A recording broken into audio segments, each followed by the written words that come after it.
It's a network of great clients, great shareholders, great business partners, and great nonprofits as well, who we seek to benefit. I just think of partnerships. I think all the ways that there's collaboration and work together, and whether that's, helping out customers who need financing, whether that's helping customers find the right home, whatever it is. I just think of all these different things that we're helping out the community with, and that can be customers, that can be nonprofits, all those different partnerships that we have. People ask me how they know if they have arthritis. Arthritis is a diagnosis that we make in the office after we check x-rays and exam and take a history from a patient. The most common symptoms of arthritis are some diminished range of motion of a joint stiffness, pain with use and motion, limited activity of what they can do compared to what they used to be able to do with that particular joint.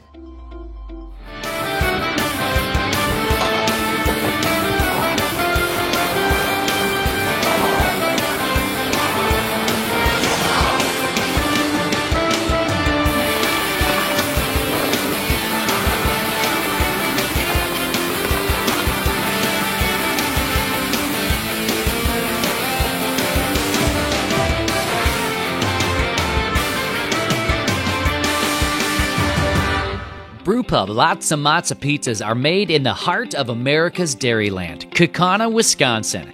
Every Brewpub pizza is made with the highest quality meat and veggie toppings. Then bombarded with over half a pound of award-winning Wisconsin mozzarella cheese. Snag a slice of Brewpub pizza at the concession stand or enjoy a whole pizza conveniently located in the frozen pizza section of your local grocery store. Brewpub Lots of Matzo pizzas, the ingredients for a great time. Sophie Whelan was a musician, a three-sport athlete, and a great student who was involved on the student council. In July of 2021, at age 14, Sophie took her own life. Like many teens, her parents and those closest to Sophie had no idea.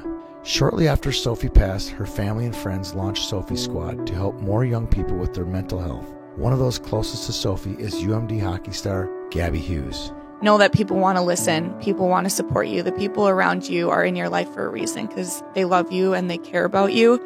So being able to know that can be hard, but really engrave that in your mind and know that people do want to listen. Even if you are afraid to talk, there's always somebody there. In 2 years, Sophie Squad has served over 3,000 students, raised $270,000, and donated $50,000 to the Children's Hospital for a new inpatient mental health center. Her personality was very bubbly, she was smiley, and she always did everything for the people around her.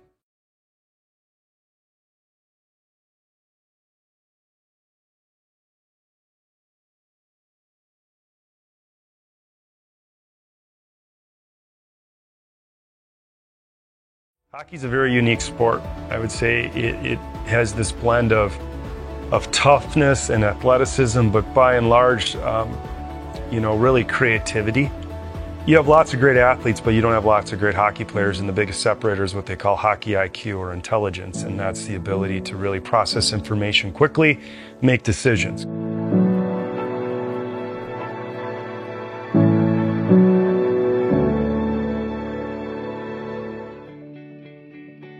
I think anytime you're beginning a season or beginning a new sport where maybe you haven't been as well conditioned as later in the season or near the end of the year, that's when you're going to be most prone to overuse types of injuries. That's going to be sprains and strains and tendonitis and stress fractures. And so I think it's most important to kind of slowly ramp up into an activity and build your volume in a stepwise way instead of jumping in all at once.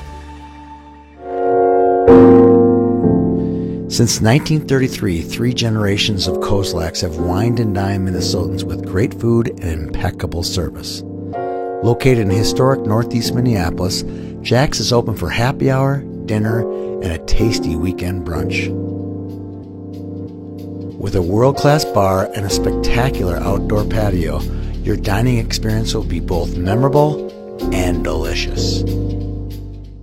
Brewpub Pizza is specifically designed with the hungry in mind. It's big, it's bold, and it's outrageously delicious. Brewpub Lots of Mozza Pizza is made with your favorite premium meats and veggies, topped with over a half pound of real Wisconsin mozzarella cheese. When you're looking for the ultimate pizza adventure, when you crave a really serious pizza that brings the great Brewpub experience, this is the one. Pick it up today at your favorite local grocer. Brewpub Lots of Mozza Pizza, the ingredients for a great time. Sophie Whelan was a musician, a three-sport athlete, and a great student who was involved on the student council.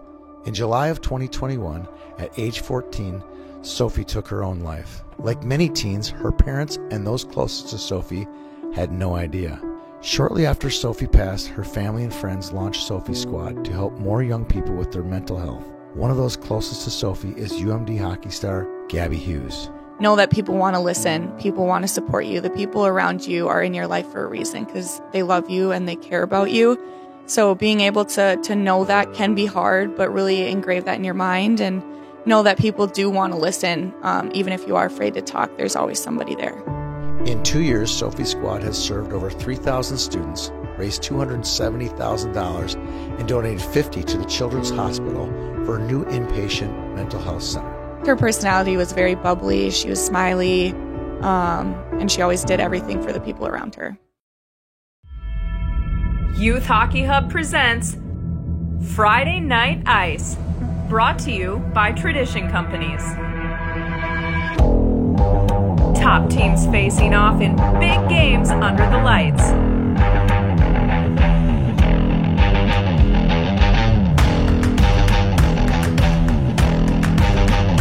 Friday Night Ice, the state of hockey's newest tradition.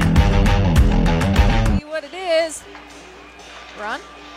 Welcome everyone to the grand finale of Friday Night Ice, and wow, do we have a great one here tonight. I'm Allie Mosley, joined here alongside Youth Hockey Hub's Tony Scott. Tony, here at the Bloomington Ice Garden, we've got two top 10 teams in an epic matchup tonight. It's just how we drew it up back in July when we got the teams to commit to playing it, but you never know, right? Absolutely. Rogers comes into the night at 13-3-3, ranked third in the state, averaging 4.5 goals a game, being led by Sam Rinaldo with 19 goals and Mason Jensen with 15. It's fitting that you have their most offensive senior and their most offensive sophomore leading the team in scoring. No surprise, these kids have been superstars dating back to their sport days. Taking on Maple Grove tonight, ranked 6th in the state. These two teams played just a few weeks ago, ending in a 3-3 tie. Yeah, Maple Grove has fallen a couple times. They actually were third for about a 3 or 4 week stint, and Rogers was 6th, and they kind of flip-flopped in the last week or two. Worth noting, both of these teams played full games just last night. But Tony, in a big matchup like this, I don't think it's going to affect the intensity at all. It won't matter. This building is filling up. It's almost full 30, 40 minutes before the game. Puck drops. It won't matter at all. Trust me. What else do we need to know about this Rogers Royals team? I mean, they're having a heck of a season. It's a team that's literally that we've been waiting for this team for like 3 years. 3-4 years ago, you saw, wow, they were really good at Pee-wees and they were really good at Bantams. In 3 years, they're going to be fantastic, and they have not disappointed. Absolutely. Last year, Rogers lost to Maple Grove in the section championship to go to the state tournament. Will this be the year that they finally punch the ticket to the big tournament? Tony Scott has more. Over the years, we've seen state tournament teams come in all shapes and sizes at the Xcel Energy Center. There are traditional powers, first-timers, and teams wearing a Cinderella slipper. No matter what they look like, state tournament teams have a lot of the same things. Most of them are very confident. I really think we're unbeatable.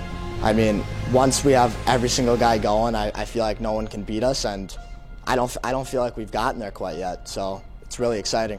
They have a coach committed to the youth program and its players. In 2019, Rogers hired Dave Brown to build something special. Dave came here when we were freshmen in high school, and he made us feel like he made everyone in the whole program score B2, Pee Wee B1, like varsity, like you're a part of the Royal family. And I mean, he worked so hard just for us to be where we are today, and like we're so grateful for him. Rogers High School opened its doors 20 years ago. For 15 years, the hockey program struggled. Until the winter of 2018, teams from the Youth Association began to show signs of success and hope for their future. Sniffing a regional final, PWAA, and then being able to actually make the state tournament BAM-AA was like, yeah, we can actually do this. With a successful senior class and a talented core of underclassmen, the future is now for the Royals. I just feel like it could mean a ton for the community. I mean, we've had a ton of great players in the past, like the Hellicksons, like the Jensens, but now we really have a full team to build around. We have depth from top to bottom, and I really feel like this year could be the year. Is this the year? Is this the year the Royals hang their first section banner and go to state? Is this the team? Picture a banner per se, but I picture all the guys I grew up with. I picture them smiling. I picture us celebrating. I picture that great bus ride home and just being with the guys after finally getting what we wanted. I don't picture a banner at all. I picture the guys.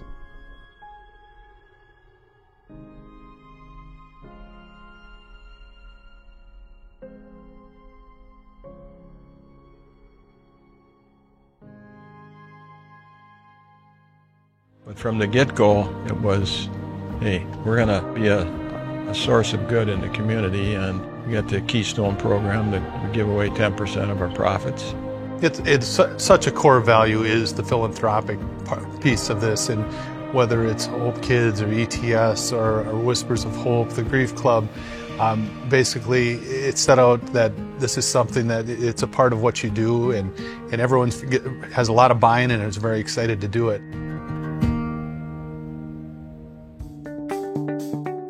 Generally speaking, water is a better fluid to use to rehydrate with. A big part of the importance of hydration is hydrating before the race rather than during the race. So, you know, the hydration before a long distance race in particular really starts the day before the race, probably almost 24 to 36 hours before the race to be completely hydrated.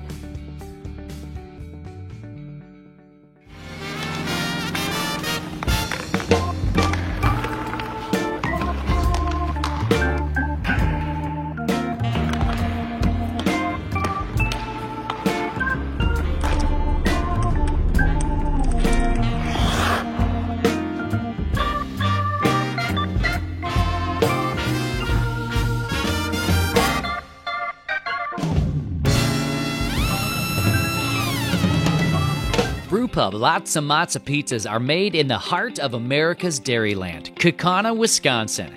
Every Brewpub pizza is made with the highest quality meat and veggie toppings. Then bombarded with over half a pound of award-winning Wisconsin mozzarella cheese. Snag a slice of Brewpub pizza at the concession stand or enjoy a whole pizza conveniently located in the frozen pizza section of your local grocery store. Brewpub Lots of Matzo Pizzas, the ingredients for a great time. Welcome back to Friday Night Ice at the Bloomington Ice Garden. Tony, let's get into Maple Grove coming into tonight, ranked 6th in the state, record of 16-4-1, an incredibly impressive 5.5 goals per game, led by senior scoring machine Finn Brink. You left off Wisconsin commit, an overall great guy. We could keep going. I've spent a lot of time with Finn over the last 2 weeks. He's probably sick of me by now. We had a podcast last Sunday talking about Friday Night Ice, as well as just getting to know him. And then we did a bunch of interviews with him, which we'll get to in just a bit. 22 goals for him, 29 assists. This team, though, I mean, that's just him. The rest of this team, too, averaging 5.5 goals per game. This is a pretty intense offense. Yeah, you'll see Blake Steenerson tonight. He's a big kid. You can't miss him. He's probably most famous for doing the gritty during the state tournament last year. It's a fun team, very seasoned. This group of kids has had success dating all the way back to winning our YHH Squirtacular when they were Squirts. Maple Grove made it to the state championship game last year, lost in an epic game 5-6. Tonight's really going to be a battle test for them as they near out the end of the regular season. Absolutely. I mean, it's a huge game for them. That's part of the epicness of this game tonight is there's a lot on line section seating wise. If they win tonight, they'll probably be the #1 seed. If they lose, there's a chance they could be the #4 seed, and guess who they'll play? Rogers in the semifinals, Yep. assuming both teams win their first round games. We talked about how they played just a few weeks ago, tying in that game. How much do you think Maple Grove comes into this game wanting to make a statement to say, hey, we're not going to take a tie this go around? Well, I think part of the reason both teams want to make a statement, but especially Maple Grove, we talked about their section part of it, but there's like 40-some minutes of penalties in that game. There were suspension. There were kids kicked out of this game. I think they got a pretty good memory still of that game a couple weeks ago. You know, there's a lot of unfinished business with this Crimson team, as you know, over some disappointing finishes over the last few seasons. Tony's got more with a story on that. The Maple Grove seniors have had some disappointments the last 3 years. Their freshman year, their season ended on the first day of the Bantam State Tournament. Not on the ice, but in the lobby.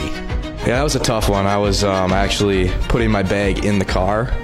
I got the best night's sleep before, got up early, made some breakfast, got my bag ready and was about to put it in the car, and then my mom told me it's canceled. And I was like, you gotta be kidding me. There were some tears for sure. Their sophomore campaign ended at the X in a crazy game with 6 goals in the third period and a dramatic overtime loss to state champion Eden Prairie. Yeah, that was crazy. That was a crazy game. To be on the bench for it was incredible. It was weird that there was no one in the stands, but just to see how those guys reacted to losing, it was kind of like that was a senior-heavy team, and to see their high school careers come to an end, it was tough knowing that they were so close.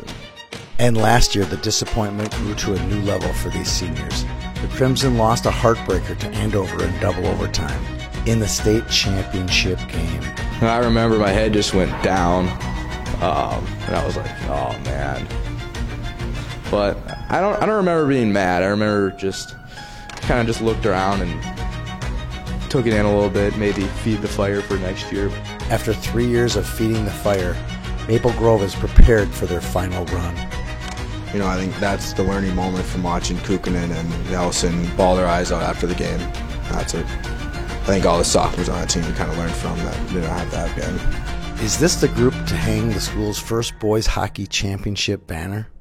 I went out to Toby right away. I had to congratulate him on how he played and comfort him because he was in a tough spot. And so that was my first priority. And then after that, I went over, talked to Bergie. I'm like, we'll be back here next year. You know, so all I was thinking about.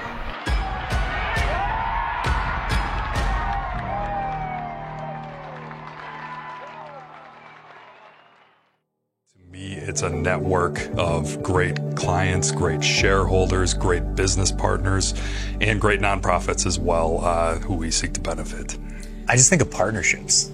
I think all the ways that there's collaboration and work together, and whether that's, you know, helping out customers who need financing, whether that's helping customers find the right home, whatever it is. I just think of all these different things that we're helping out the community with, and that can be customers, that can be nonprofits, all those different partnerships that we have.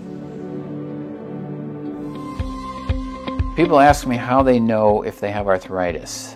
Arthritis is a diagnosis that we make in the office after we check x-rays and exam and take a history from a patient.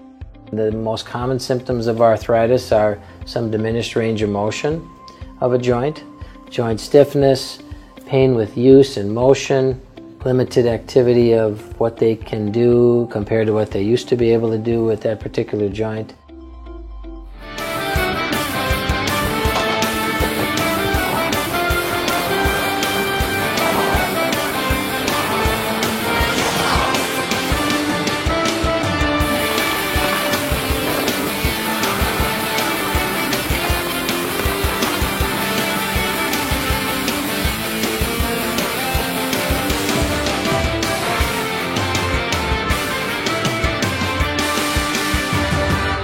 Brewpub Lots of Matzo pizzas are made in the heart of America's Dairyland, Kaukauna, Wisconsin. Every Brewpub pizza is made with the highest quality meat and veggie toppings. Then bombarded with over half a pound of award-winning Wisconsin mozzarella cheese. Snag a slice of Brewpub pizza at the concession stand or enjoy a whole pizza conveniently located in the frozen pizza section of your local grocery store. Brewpub Lots of Matzo pizzas, the ingredients for a great time. Welcome back to your Friday Night Ice pregame show. Tony, it is time to talk Rogers head coach Dave Brown. 4 years as head coach and really slowly building a powerhouse here. Yeah, I've known Brownie since he was dating back when he was coaching at Wayzata as an assistant for Pat O'Leary. I knew the minute he got a head coaching job, wherever it was, that school or that community would be lucky. Absolutely. Moments ago, our Peter Odney caught up with Coach Brown. Pre-game show for Friday Night Ice. We're with Rogers head coach Dave Brown. Dave, last season, Maple Grove ends your year in the Section 5 final. This year, you tie the Crimson earlier. Is it safe to say that your boys are not satisfied yet with how they've played the Crimson the last 2 meetings? Yeah, I think both teams understand that the regular season's to get ready for the playoffs, and both teams obviously have similar goals in mind when it comes late February, early March. And I think tonight our boys understand what's at stake, and they, the tie earlier in the season, I think both teams think they could let one get away or had chances to end it. And, I think last year we tied it up 2-2 in that section final, and they had some quick answers almost every time. So I think it was a big learning process for us that if you're going to win big games, there's going to be pushback both ways. And I think our team's ready to continue on that process. Coming into tonight, out of your 5 leading scorers, 3 of them are sophomores. How impressed have you and the coaching staff been with your kids? Yeah, the sophomores have exceeded expectations. They've come in, they've earned their stripes, they've earned their ice time, and they've proven that they can put the puck in the net at this level, which, as sophomores, sometimes that's a hard task. You can run into a slump in a 25-game schedule, and, the season passes you by. They've been pretty consistent on the score sheet, and I think they're finding their groove the second half, this is usually when your sophomores start popping. Nobody's a rookie anymore, right? No, they're going to understand tonight on the small sheet that it's going to be a little more physical, a little more tight area. I think we've seen a little more of the playoff style hockey in recent weeks, and they're quick learners. They're hungry to get better, and they're actually unbelievable hockey players. All right, you have an excellent goaltender, senior Cade Chapman. His numbers have been sparkling throughout the year. A couple of rough games lately, though, averaging nearly 4 goals against in his last 3. What do you say to Cade going into tonight to get him to stop the puck the way you know he can? Yeah, I think it's a little bit of a team defense and learning some having some trust issues in transition recently. I think we've really tried to narrow that down here in the last couple days. And, when our team's at our best, he's at his best. When he's at his best, our team's at our best. And I think if we can play a 51-minute performance, he'll get that confidence back. I think sometimes we tend to let our foot off the gas. And his numbers don't look as good as they can be, and I think he's going to be ready to go. He's been big in big games. All right, the Royals looking to live that gas pedal to the floor life tonight against Maple Grove. That's Rogers head coach Dave Brown. Hockey's a very unique sport. I would say it has this blend of toughness and athleticism, but by and large, really creativity. You have lots of great athletes, but you don't have lots of great hockey players, and the biggest separator is what they call hockey IQ or intelligence, and that's the ability to really process information quickly, make decisions.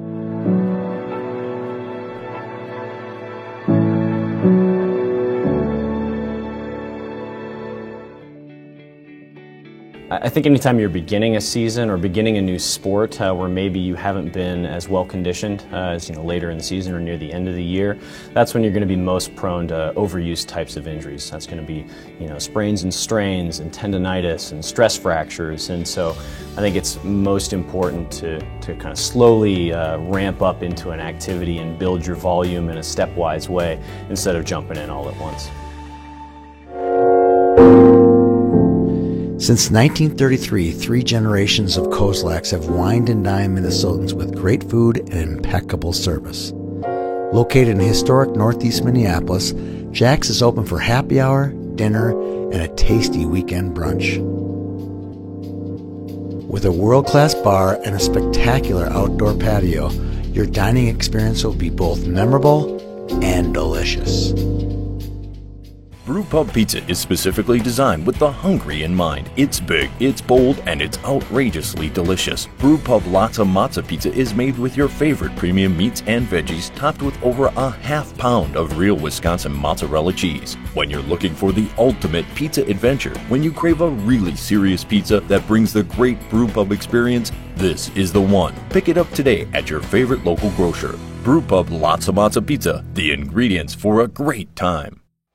All right, Tony, it is time to talk Maple Grove's head coach, Todd Berglund. He has, just been seriously coaching this team to straight success. Yeah, and he's been with the program for basically forever. He's been either a JV coach or assistant coach, J-Gold coach. He's a lifer. It's a hockey family. His brother Tim played for the Gophers. The coach is Thief River Falls. And he's just announced the 2022 High School Association Player, the Coach of the Year. Didn't he have something to do with the school's fight song, too? And very good. Very good. I left that out. Yes, he and his sister are the author of the school's fight song. That is awesome. I think he's got a lot to say to our Peter Rodney, Absolutely. who caught up with him moments ago. We're here with Maple Grove head coach Todd Berglund. Coach Berglund, going into tonight's game, your leading scorer, Finn Brink, you expect him to be big tonight. And coming into the season, you lose Landon Gunderson, you lose Danny Nelson, you lose Josh Giuliani, who had that magical state tournament run. But Finn has really picked it up offensively and carried your team. He certainly has. I can't be more proud of a kid than Finn. To see what he's done in the off season. He's just diligent to the weight room. He is a true competitor, and like I told him last week, it's your time to shine, and he has. He's raised the bar every time he hits the ice. He's such a dynamic player. He's probably one of the prettiest skaters you're going to watch on the ice. His edges are so good, and he's so fun to watch out there. And on top of that, he's a tremendous leader. I just can't, I go back through all the years of coaching and think about all the great leaders, and he's certainly in the top 5 for sure. And he's also good at avoiding the penalty box, which leads me to my next question. The first time these two teams met, you and Rogers, there were 41 combined penalty minutes, 3 ejections. How do you prepare your team for a game that is more than likely going to get physical, and how do you avoid the penalty box this time around? Well, one more thing about Finn, he's sneaky that way, so I'll give him credit there, and sneaky in a good way. He knows how to play the game the right way. Last game obviously in our barn, it was a penalty fest, and probably started from a big hit from Cheslak, and then it kind of progressed into a whole lot of emotions finally unveiling themselves. And I told our guys, this is a game you got to be mentally tough, and if you're not mentally tough, you're going to end up losing games, and that has an effect on how you play the game. And to take us off our game like that, and then to respond and with ejections, you got to rise above it, and you got to play the game mentally tough, and you got to take the high road, so to say. Yeah. All righty. Now I'm going to have you tell me a little bit about your hat and your T-shirt representing Sophie's squad tonight. And you mentioned off camera your work with M3 in Moorhead. Tell me a little bit about that. Yeah, I know the M3 folks approached me a while back when we go up to Moorhead early in scrimmage up there, and I'm a big advocate for mental health, and I've got really involved with M3 and what they do, and I worked with Mark Wick and Clint Malarchuk and been in a number of meetings around mental health and normalizing it. And I'm just excited for what you guys are doing tonight and bringing this to the forefront. And if we could bring Sophie back, I would do anything. But I just, people need to talk about this. They need to know that the next day can be brighter. And if we get it out in the forefront, and if we can get people talking, I think it's just going to make it that much better, because it's been washed under the rug. And I'm a staunch Norwegian, and we watch.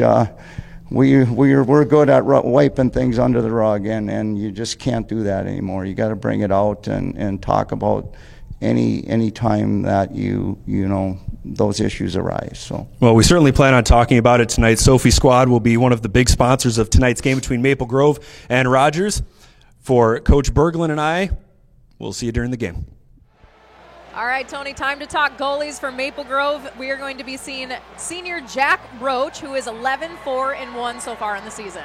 Yeah, he's an outstanding defenseman. Goalie, very athletic, comes out and attacks the shooters a lot. And in the net for Rogers tonight, we're going to see senior Cade Chapman, 11-3-3. Great story. goaltender. He was a YHH Goalie of the Year finalist. I mean, he's a Bantam. Played all 3 years for the Royals. He's a lefty. That gives teams a lot of trouble. Love it. This could easily become which senior is tougher between the posts tonight. What are some other keys to this game that we want to keep an eye out for? I think it's going to be special teams.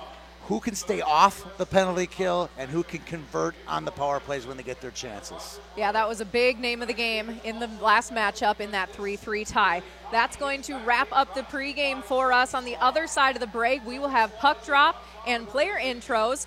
We've got number 6 Maple Grove versus number 3 Rogers coming up next. Sophie Whelan was a musician, a 3-sport athlete, and a great student who was involved on the student council. In July of 2021, at age 14, Sophie took her own life. Like many teens, her parents and those closest to Sophie had no idea. Shortly after Sophie passed, her family and friends launched Sophie Squad to help more young people with their mental health. One of those closest to Sophie is UMD hockey star Gabby Hughes. Know that people want to listen, people want to support you. The people around you are in your life for a reason because they love you and they care about you. So being able to know that can be hard, but really engrave that in your mind and know that people do want to listen. Even if you are afraid to talk, there's always somebody there. In 2 years, Sophie Squad has served over 3,000 students, raised $270,000, and donated $50,000 to the Children's Hospital for a new inpatient mental health center. Her personality was very bubbly, she was smiley, and she always did everything for the people around her. All right, ready to get it underway here from the Bloomington Ice Garden. It's the 4th and final night of our Friday Night Ice. Jeff Pappas with you, joined as always by Mike Greenlay. Mike, we've got ourselves a good old-fashioned growing young rivalry tonight. Maple Grove and Rogers. This should be a fine game. Should be physical, should be plenty of offensive chances for both teams. I'm looking forward to this Ryan Coyne and the Crimson have been introduced. Jack Roach getting the start in goal. And we're getting the starting lineup now for the Rogers Royals. Cade Chapman expected to get the start. These teams played each other on January the 14th, and it would not too much of an understatement to say they fought their way to a 3-3 tie because there were 3 players ejected from that game. A lot of emotion on the ice between 2 rivals, and just a good hockey game overall. Cade Chapman introduced now as the starting goaltender for Rogers. He's gone most of the way this season. Dawson Jensen on defense. And Chase Cheslock, his defense partner. starting at forward number 5, senior Matt Lohman. Matt Lohman. And one forward. He's got 14 points this season. And here's Peyton Struck, another forward. 1 goal and 11 assists. And Carson Melquist getting the start at center. And the players we're watching here for these teams tonight: Sam Rinaldo, 44 points for Rogers. And, of course, Finn Brink headed for Wisconsin with 51 points on 22 goals and 29 assists. Let's get the national anthem now. And then we'll have a special puck drop, ceremonial puck drop, and then we'll have our game underway.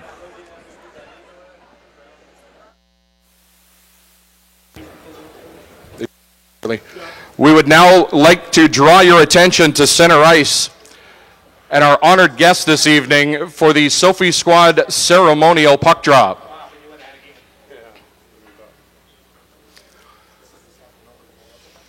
Join me as we welcome captains Finn Brink of Maple Grove and Sam Rinaldo of Rogers to come forward, along with Sophie Squad Board of Directors members Mary Miller and Sonia Olson.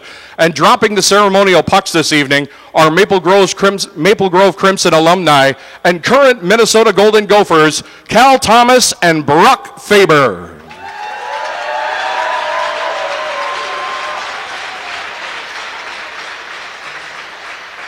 We would like to ask everyone in attendance to take a moment of silence to help honor and remember those we have lost and everyone that suffers from mental health issues in silence.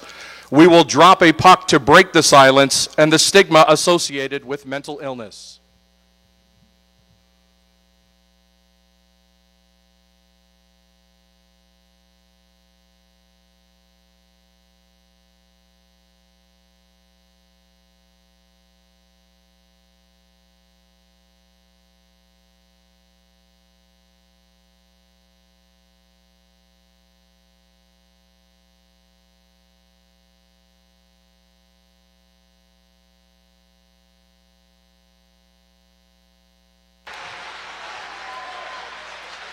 Thank you. Ladies and gentlemen, we now ask that you please rise as you are able, remove your caps, and join the Rogers High School Band under the direction of Keith Saxton as they honor America with the playing of the Star-Spangled Banner.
All right, we're ready to go. Let's start with the goaltender's stats here tonight.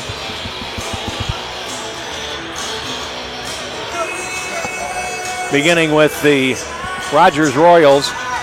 In goal, Cade Chapman, 11-3-3, 41 goals on 404 shots. Goals against is 2.38. Save percentage 89.9%, and he has one shutout. He made 50 saves when these teams last met on the 14th of January. And a goal from Maple Grove, Jack Roach. 11-4-1, 33 goals on 377 shots, 2.08 goals against average, 91.2 save percentage, and 4 shutouts. On paper, there isn't a whole lot between these two teams, Mike. As you look at it, Maple Grove scores more goals. Rogers is a super smooth team all over the ice. Well, Maple Grove certainly don't mind shooting the puck. You can't get 5.5 goals per game unless you are shooting the pill. But as you said, Rogers is a pretty good team through and through. So you're going to see plenty of offensive chances from both these squads, and it could get a little rough too based on some recent history between these two teams. Yes, indeed. Peyton Struck for Rogers dismissed from the last game between these teams. Jay Ellingson and Luke Giuliani were sent to the early showers for Maple Grove in that game. Featured back-to-back misconduct penalties, a major penalty, all resulting in game dismissals. So we're ready to go here. We're looking for a good game tonight. Parker Deshane in the face-off circle for Rogers, the sophomore. And Blake Steenerson for Maple Grove, and we're underway. And the Royals will play it into the zone, and it goes back to the left side. And finally behind the net, up the near wall, Maple Grove tries to clear it out with Lucas Bush. It comes to center, and there's Blake Steenerson running over Sam Rinaldo, but Rogers back in, and a shot goes just wide. And behind the play, Rinaldo got his revenge as he knocked a Maple Grove player off his pins. Here's a shot that goes wide of the net by Steenerson. And now they're starting to hit behind the net already here, Mike. It's an interesting matchup. And there's a shot snagged by the left-handed goaltender, Cade Chapman. Is there any advantage, do you think, Mike, to being left-handed as a goaltender? I don't know if there's an advantage. Players are used to seeing one thing, and all of a sudden you're presenting another. But, they get used to it pretty quick. Players are pretty adept at changing the course of where they shoot and how they play. But I don't know if there is a huge advantage at all. And now another hit thrown at center ice, and that knocks Matt Lohman flat. The only thing that Crimson haven't run into are the referees. My goodness, they are coming out very solid in this game as far as the physical play. Grant Leno down the left wing plays it out to center ice, and here's Jack Kernan shooting it into the Rogers zone, and that's icing. We'll get a face-off. Well, the pace is pretty incredible. The pace is the kind that you say, my goodness, I wish or I hope that they keep it up all game long. I don't know if they can, because it is breakneck speed, physical. It's the kind of start to a game that you love to see, and you just hope that they can keep this pace going as long as possible. Well, that'll be good for the game if that's the case. Beck Picconato, rink-wide pass to the near side. Jay Ellingson over the line. Ellingson forced to the wall. And now played around behind to the far side. Here comes Rogers down the right wing. Defender falls, and there's a way in. Closing, a shot, and it winds up deflecting wide. Caden Olsen bursting in, and now back comes Maple Grove. Finn Brink over the line. He scores! Finn Brink! The Wisconsin-bound Finn Brink has scored his 23rd goal, and it's 1-0 Maple Grove.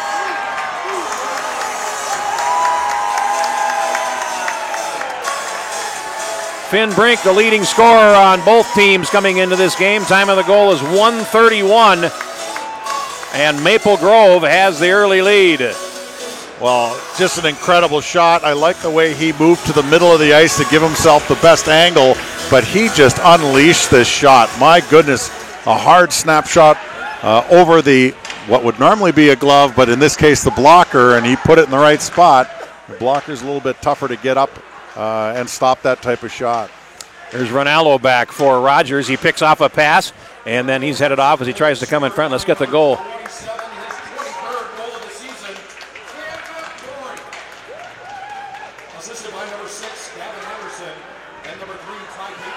Patefield and Anderson getting assists as Rogers starts to put a little pressure on right now. 1:31 of the first period, and back comes Maple Grove. In over the line. It's controlled there by Steenerson, and then he's stripped, and here comes Rogers back. And they have a 2-on-2. Ronaldo over the line. Plays to the left side, but late arriving there for Rogers was Parker Duchesne, and it's back into the Royals zone. 1-0 Maple Grove. They've got 2 shots to 1 so far. And now the Royals will play down the near side, and it's backhanded into the zone by Lohman. Back behind the net is Picconato for Maple Grove, and he feeds over to the far wall.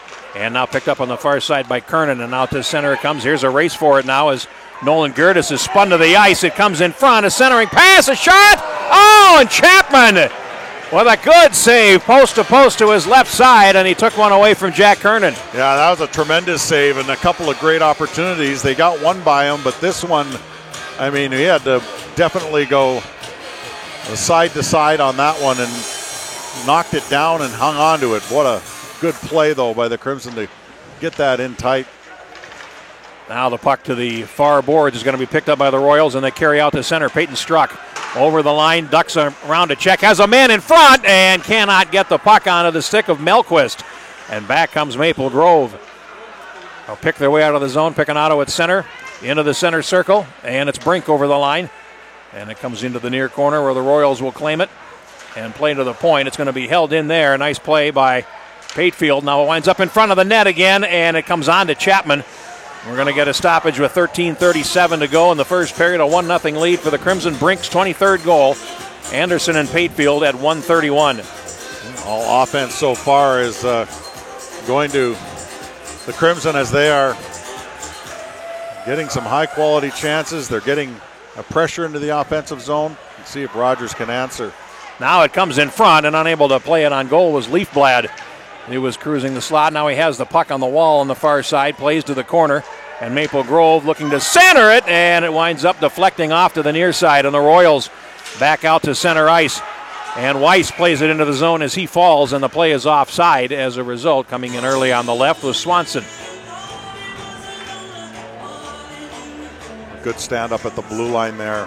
Maple Grove not allowing an easy entry here to Rogers. Almost daring him to dump it in and go get it. Well, as you said last time, when you lose the puck at the blue line on entry, you often face numbers coming back. Yeah. You know. Yeah, it's a. So what's the strategy there? Well, you got to make your decision a little bit earlier. I mean, if you see they're throwing up defenders across their blue line, you got to chip it by and go get it. Sometimes you just have to do that until they stop throwing that defensive structure at you. Then you can try to carry it in a little bit more. It's all about reading the play. Fair enough. Royals in possession.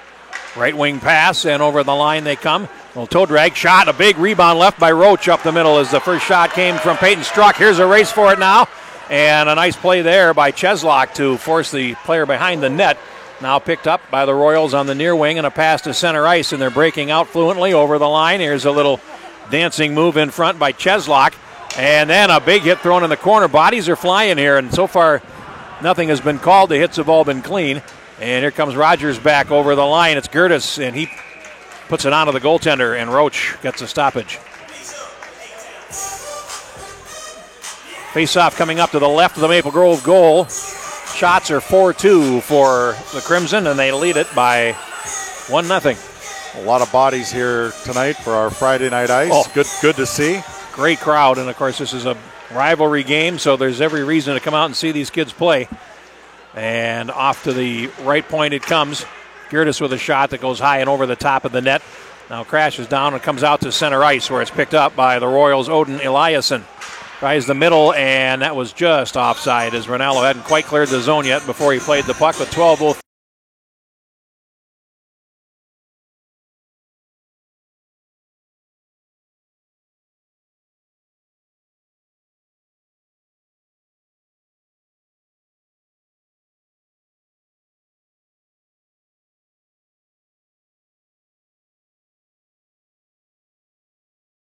They're rink wide at center ice. They look for Ronaldo. Why not? And over the line he comes. Ronaldo has a player breaking for the net. Jensen can't get it to him. Goes to the corner and up the wall. And Maple Grove will clear to center ice under duress. And now it's picked up and played back in by Duchesne. He carries over the line. Ronaldo in the slot. Pack goes behind the net. Centering pass comes right up the slot. Here's a quick shot and a deflected wide by Cheslak. Now it comes to the near side, and here comes Maple Grove out. A pass to center ice is played down by Gertis. Now a pass to the right wing, one touch over the line to Jensen. And now a pass into the middle is intercepted, and back comes Kernan for Maple Grove, as they have 3 wide, now 4 as they come into the zone.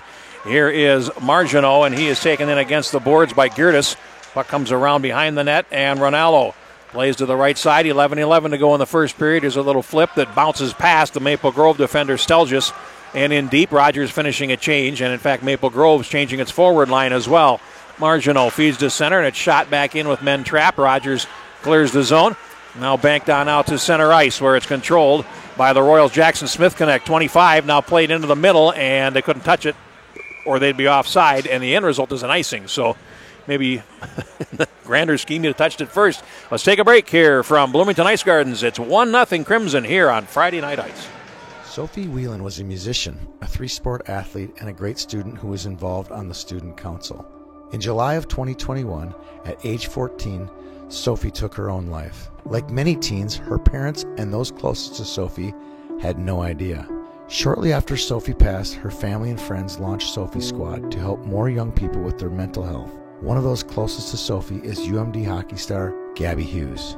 Know that people want to listen. People want to support you. The people around you are in your life for a reason, because they love you and they care about you. So being able to know that can be hard, but really engrave that in your mind and know that people do want to listen. Even if you are afraid to talk, there's always somebody there. In 2 years, Sophie Squad has served over 3,000 students, raised $270,000, and donated $50,000 to the Children's Hospital for a new inpatient mental health center. Her personality was very bubbly. She was smiley, and she always did everything for the people around her. Back at Bloomington Ice Gardens, there you look at the Maple Grove bench, and of course Todd Berglund, the head coach. We'll be hearing from both head coaches in this game, courtesy of the Peter Odney Experience. And good start here, Mike. It has been, yeah. Both teams are answering the bell here, and Rogers is trying to make attempts to get the puck into the offensive zone. They lost it one too many times just inside the blue line, so we'll see if they make any adjustments there. Crimson are doing a pretty good job so far of standing up at that blue line. They're a big team. And here's a turnaround and a shot that goes off the goaltender from Finn Brink out in the slot. And now back come the Royals. Pass to the near side, and here's Jensen over the line, leaves a drop. Here's a shot. Save by Roach as Duchesne took a shot. Now comes to the near side and is controlled by Steenerson. Through center to Brink, back to Steenerson, and he lost the battle of strength along the wall there to Cheslak. And the puck dropped back into the left corner, now played between the point men and all the way back into the Maple Grove zone. No icing called here, and they'll ring the net.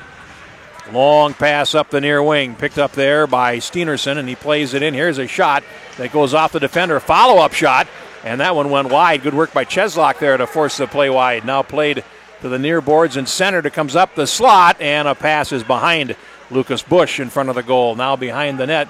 Girtis lets it come through to the near side, and Maple Grove is going to hold the zone on the wall. Shot from the boards there by Leno, and that's turned away. Now it comes out to the left point and finally muscled out to center by the Royals. Now shot back in rink wide in the left corner. And a pass up the wall is going to be stolen there by Giuliani. Threw it in front, and Rogers lucky there. The puck comes up the slot. Giuliani again, once, twice, and he puts it over the top. Rebound is loose at the left edge. And finally, well, it's a good shift for Maple Grove here as the puck comes into the left corner. Now back behind the net, golfed around by Eliasson. That will go the length of the ice. No icing here. And Rogers will get there first in any event. And here's Lohman. He is brought down behind the net, or knocked down, I should say. And now a rink-wide clear will come all the way back into the Rogers zone. And back for it there is Smith Connect, and he will pick it up. Back into the corner, rink-wide in front of his own goal. Picked up along the wall as we approach the halfway mark of the first period. Here's Weiss over the line. And played back behind in the corner to Gavin Anderson and around on the boards on the far side. And they're battling for it there. Picked up by Weiss for Rogers behind the net. And he finds the going tough, but he gets some help from his friends, and the Royals will gain possession. Centering pass by Kreckelberg comes to the near side boards. And there's a hit thrown that knocks Brandon Swanson off. The puck comes around to the far side and played out to center. Here comes Maple Grove back, and here's Sinclair. He shoots it in rink wide and will chase after it. In the left corner for Rogers as Peyton Strzok comes out the far side. And now his centering pass. Jensen comes out to center ice. And Smith Connect will play it on in. And then he throws a hit against Andrew Leafblad back into the Rogers zone. And the Royals will set it up again. Down the near wing. Deschene cuts to center. Passes over the line. Here's a shot that is deflected by the defender Margino to the far side. And now Kernan will play to center. Here's a 2-on-1. Rogers getting back defensively, a shot, and a save made by Chapman. Good play there by the lone defender. Was Ronaldo, actually the forward, and now back comes Rogers. It's end-to-end stuff. Here's Ronaldo over the line. He fires, and that's blocked. Going after it, Deschene in the near corner, sidesteps a hit, and it's played to the left point, held in neatly by Dawson Jensen. Ronaldo, his shot blocked at the right edge, and played around to the far side as Maple Grove will play it all the way back into the Rogers zone. And here's Dawson Jensen falling, and he gets up, picks up the puck in the left corner. Is a good thing for him he wasn't pressured, as the puck picked up now by the Royals in front of their goal on a right wing pass. Here they come as Ronaldo broke for the net and then heads for the bench as Rogers gets a change. Pass around on the near side for Bush. Is picked off, loose at the right edge, and a chance for Rogers, and Strzok wasn't able to put it on goal. Follow-up shot, Strzok with a swipe at it. Girtis coming in. And now picked up by Melquist. Played off to the right point, and Rogers able to hold the zone. Now down on the wall. It's finally picked up by the Crimson in front of their goal, and Leno plays to center. One-touch pass to the left, and over the line they come quickly. Here's a shot that goes wide at Chapman's goal from Giuliani. And now in the left corner, Maple Grove in control with Bush. He falls, and now the defense is on him in the form of Girtis, but he gets up and comes back the other way. Loose behind the net, and now controlled by Rogers. Lohman. Pass out to center ice, and here they come. Over the line, it's a one-man effort, though. Deschene coming in as they're changing lines. Deschene is squeezed off along the inboards, and now it's played up, and a big hit thrown there, which I'm frankly stunned that wasn't interference because he was not on the puck. And that's Sinclair, but Rogers coming back in, and he's slow getting up. Now Rogers shot. Oh, that hit the post as Carson Weiss put one right off the iron. Now the Maple Grove player is back to the bench, and he can't get off the ice. It's going to be icing called here. I'm stunned that was not an interference call. Look at, he's having a hard time getting to the bench. Sinclair is. We're going to take a timeout here with 5:56 to go in the first here on Friday Night Ice. It's a network of great clients, great shareholders, great business partners, and great nonprofits as well who we seek to benefit. I just think of partnerships. I think all the ways that there's collaboration and work together, and whether that's, helping out customers who need financing, whether that's helping customers find the right home, whatever it is. I just think of all these different things that we're helping out the community with, and that can be customers, that can be nonprofits, all those different partnerships that we have. stress fractures in the foot, generally the pain is on the top of the foot. There may or may not be much in the way of swelling, but there's usually tenderness, meaning that if you push on the area, it is sore to touch. So if you've had a change in activity, been doing a little bit more and develop pain that hurts when you walk or certainly hurts more when you try to run on it, that's concerning for a stress fracture. Sometimes those can be seen on x-ray, sometimes it requires an MRI to decide whether or not there is a stress fracture there.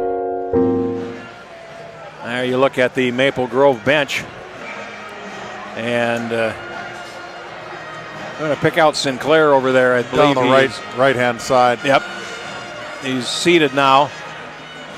And I believe he's being looked at by one of the trainers. That was a pretty stiff shot, frankly. It was a little bit late, I thought, a little bit high, but it looked like a lower body injury after the fact.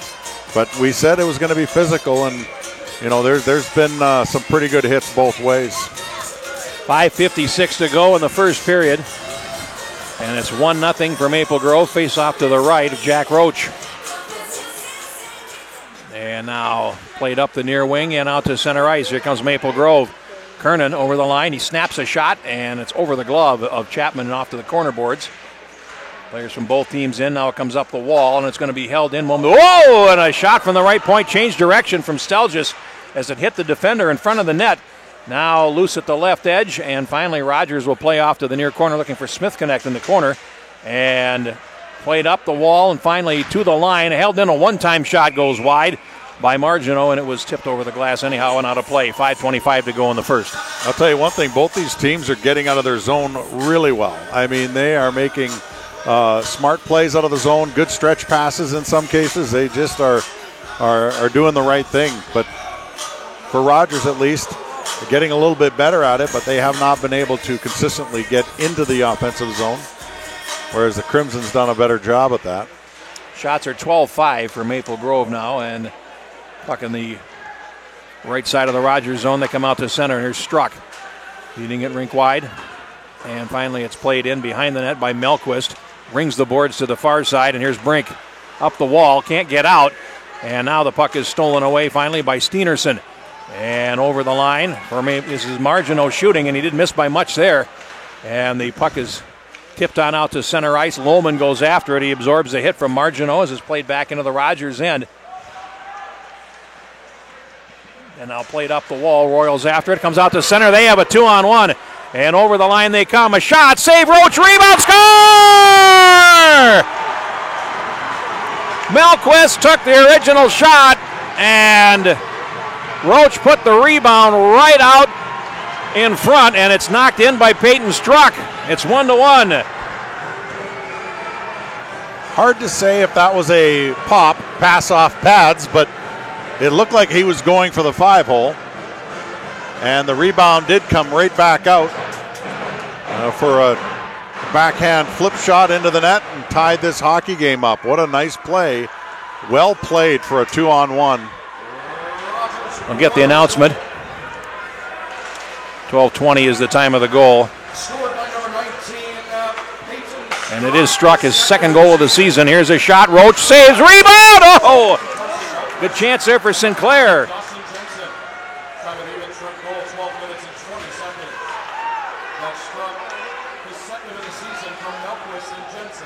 And the goals. Melquist and Jensen getting assists for Rogers.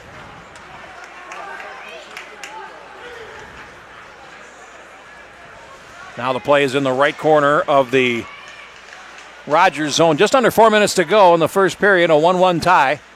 Here comes Rogers back through center ice. A pass on the tape. Toe drag. Steenerson going in, Cheslock. And he is pushed off.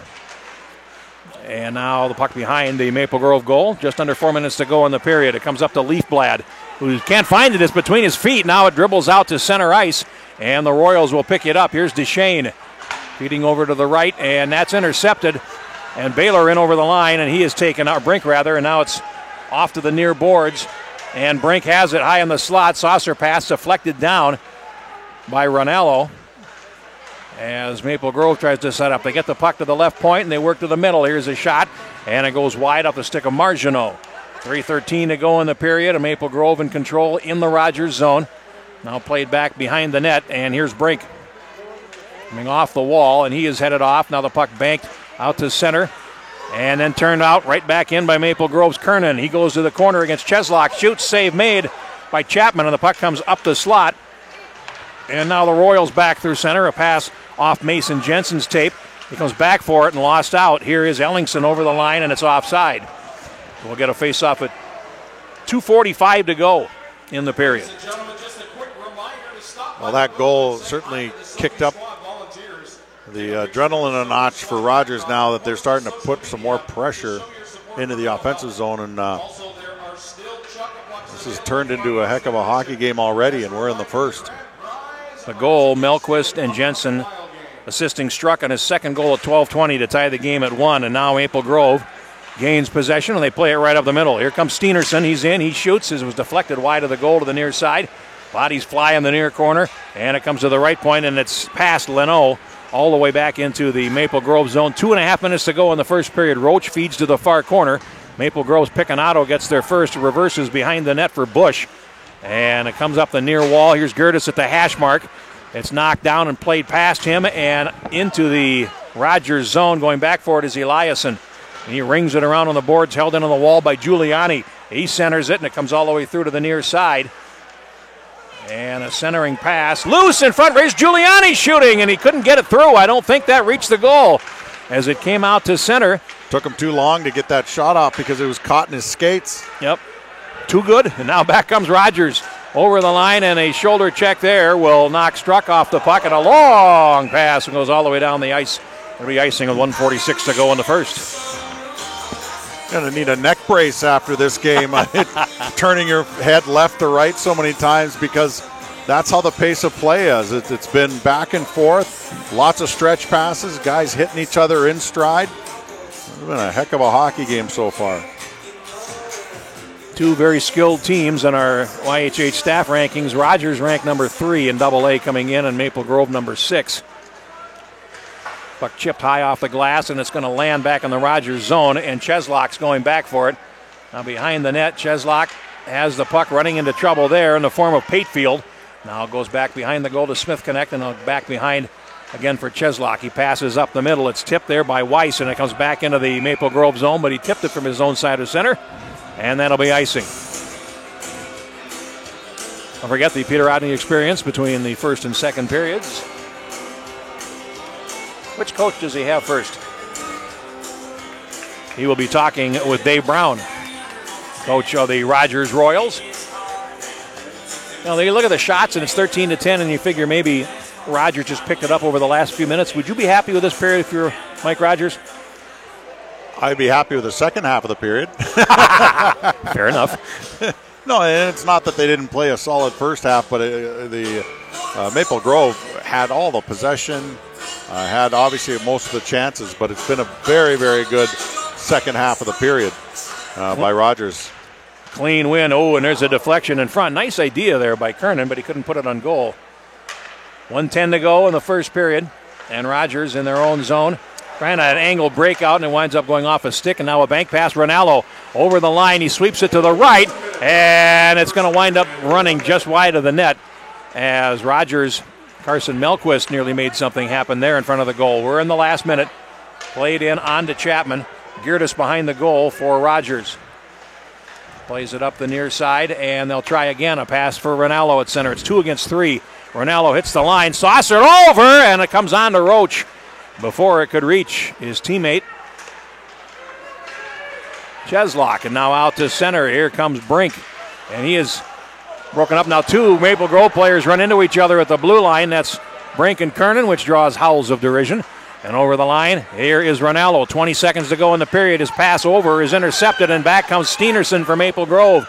He's over the line. It's chopped off his stick, following up and playing it in deep. Kernan behind the goal. Now Kernan again banks it off the boards to the left point with 7 seconds to go. Here's a shot that goes wide from Picanato.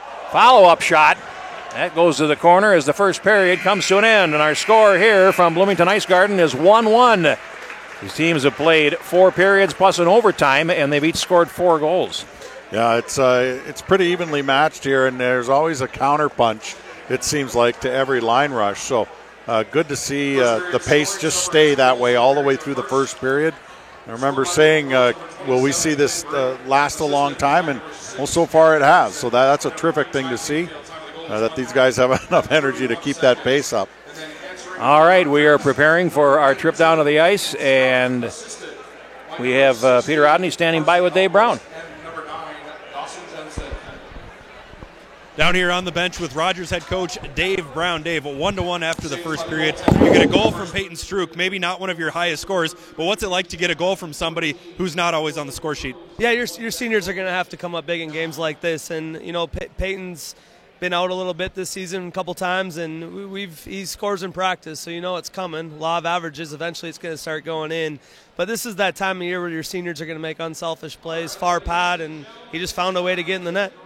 1-1 on the scoreboard, shots on goal 15-10. It's about as even as you can get. So what do you stress during the break going into period number 2?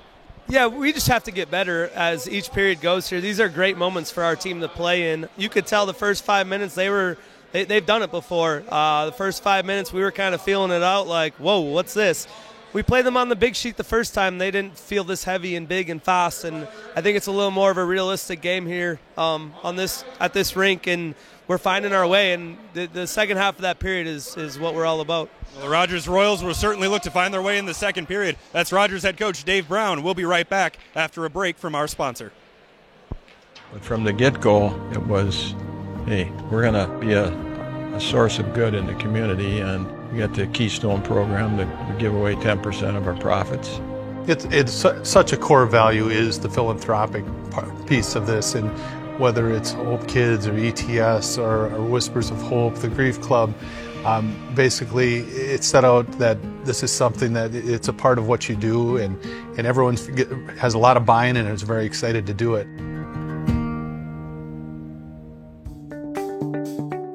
Generally speaking, water is a better fluid to use to rehydrate with. A big part of the importance of hydration is hydrating before the race rather than during the race. So, the hydration before a long distance race in particular really starts the day before the race, probably almost 24 to 36 hours before the race to be completely hydrated.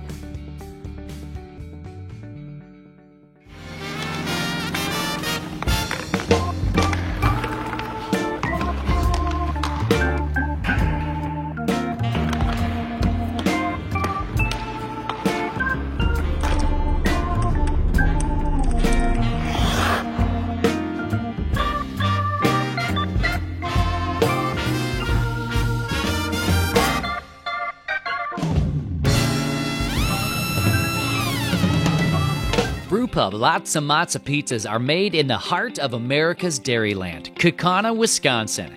Every Brewpub pizza is made with the highest quality meat and veggie toppings. Then bombarded with over half a pound of award-winning Wisconsin mozzarella cheese. Snag a slice of Brewpub pizza at the concession stand or enjoy a whole pizza conveniently located in the frozen pizza section of your local grocery store. Brewpub Latza Matza pizzas, the ingredients for a great time. Sophie Whelan was a musician, a three-sport athlete, and a great student who was involved on the student council. In July of 2021, at age 14, Sophie took her own life. Like many teens, her parents and those closest to Sophie had no idea. Shortly after Sophie passed, her family and friends launched Sophie Squad to help more young people with their mental health. One of those closest to Sophie is UMD hockey star Gabby Hughes. Know that people want to listen. People want to support you. The people around you are in your life for a reason because they love you and they care about you. So being able to know that can be hard, but really engrave that in your mind and know that people do want to listen. Even if you are afraid to talk, there's always somebody there. In 2 years, Sophie Squad has served over 3,000 students, raised $270,000, and donated $50,000 to the Children's Hospital for a new inpatient mental health center. Her personality was very bubbly. She was smiley, and she always did everything for the people around her. Welcome back to Friday Night Ice for your first intermission break. Allie Mosley here alongside Tony Scott. Tony, 1-1. We're all tied up after the first period. Well, it's awesome, if you ask me. A great action back and forth. Maple Grove just stormed out. They had shots on goal lead like 10-1 at one point, and it evened out pretty well there. Great goal by Finn Brink to kind of get the place going, and then Strucky got it back and evened things out. Yeah, let's talk about those goals. It was really, gosh, people had barely sat down from the national anthem, and who else than Finn Brink getting that first goal to put Maple Grove up 1-0. Absolute snipe, and that's kind of what you get used to when you watch Finn. He's a great stick handler, hard work in the corners, but when he gets loose in the slot like he did there, it was over. Absolutely. Then, what felt like pretty much the whole period later, yes. With 4:40 left, Rogers answers and evens it up with the Peyton Stroop goal. Just a nice little rebound play. At that point, Rogers had started to gain some momentum back, and it paid off in the offensive zone. I was going to say, it really felt like Rogers gained so much energy from that goal because at that point, they had only 5 shots on goal to Maple Grove's 12. Yeah, and the things evened themselves out, and we knew they would. This game's going to go back and forth. One thing that I really noticed about this period is how physical it was. I think they like to show off a little bit in front of their students and their band and their girlfriends. There's a lot of that going on here because the energy, they feed off of that, and the physical part definitely came out in that first period. I looked back to that last game they played a few weeks ago to see what was the score in the first period of that one. It was 0-0. Yeah. So you can see that there's a different type of intensity in this first period of this rematch. Well, I think the building has something to do with that. It's a regulation size rink, right, where Maple Grove's a bigger rink. Lower ceiling, bands, all that intensity starts to add up into energy. What adjustments, if any, do you want to see from either of these teams in the second? I think both teams are going to go back in the locker room saying we're just stick to the plan. Stick to the plan. I wouldn't make any adjustments yet. Yeah, really don't need to. I mean, I think both teams at this point will take that 1-1 tie. When we come back, Tony will be joined by orthopedic medicine doctor Dave Strothman. Stay with us. It's a network of great clients, great shareholders, great business partners, and great nonprofits as well who we seek to benefit. I just think of partnerships. I think all the ways that there's collaboration and work together, and whether that's helping out customers who need financing, whether that's helping customers find the right home, whatever it is. I just think of all these different things that we're helping out the community with, and that can be customers, that can be nonprofits, all those different partnerships that we have. People ask me how they know if they have arthritis. Arthritis is a diagnosis that we make in the office after we check x-rays and exam and take a history from a patient. The most common symptoms of arthritis are some diminished range of motion of a joint stiffness, pain with use and motion, limited activity of what they can do compared to what they used to be able to do with that particular joint.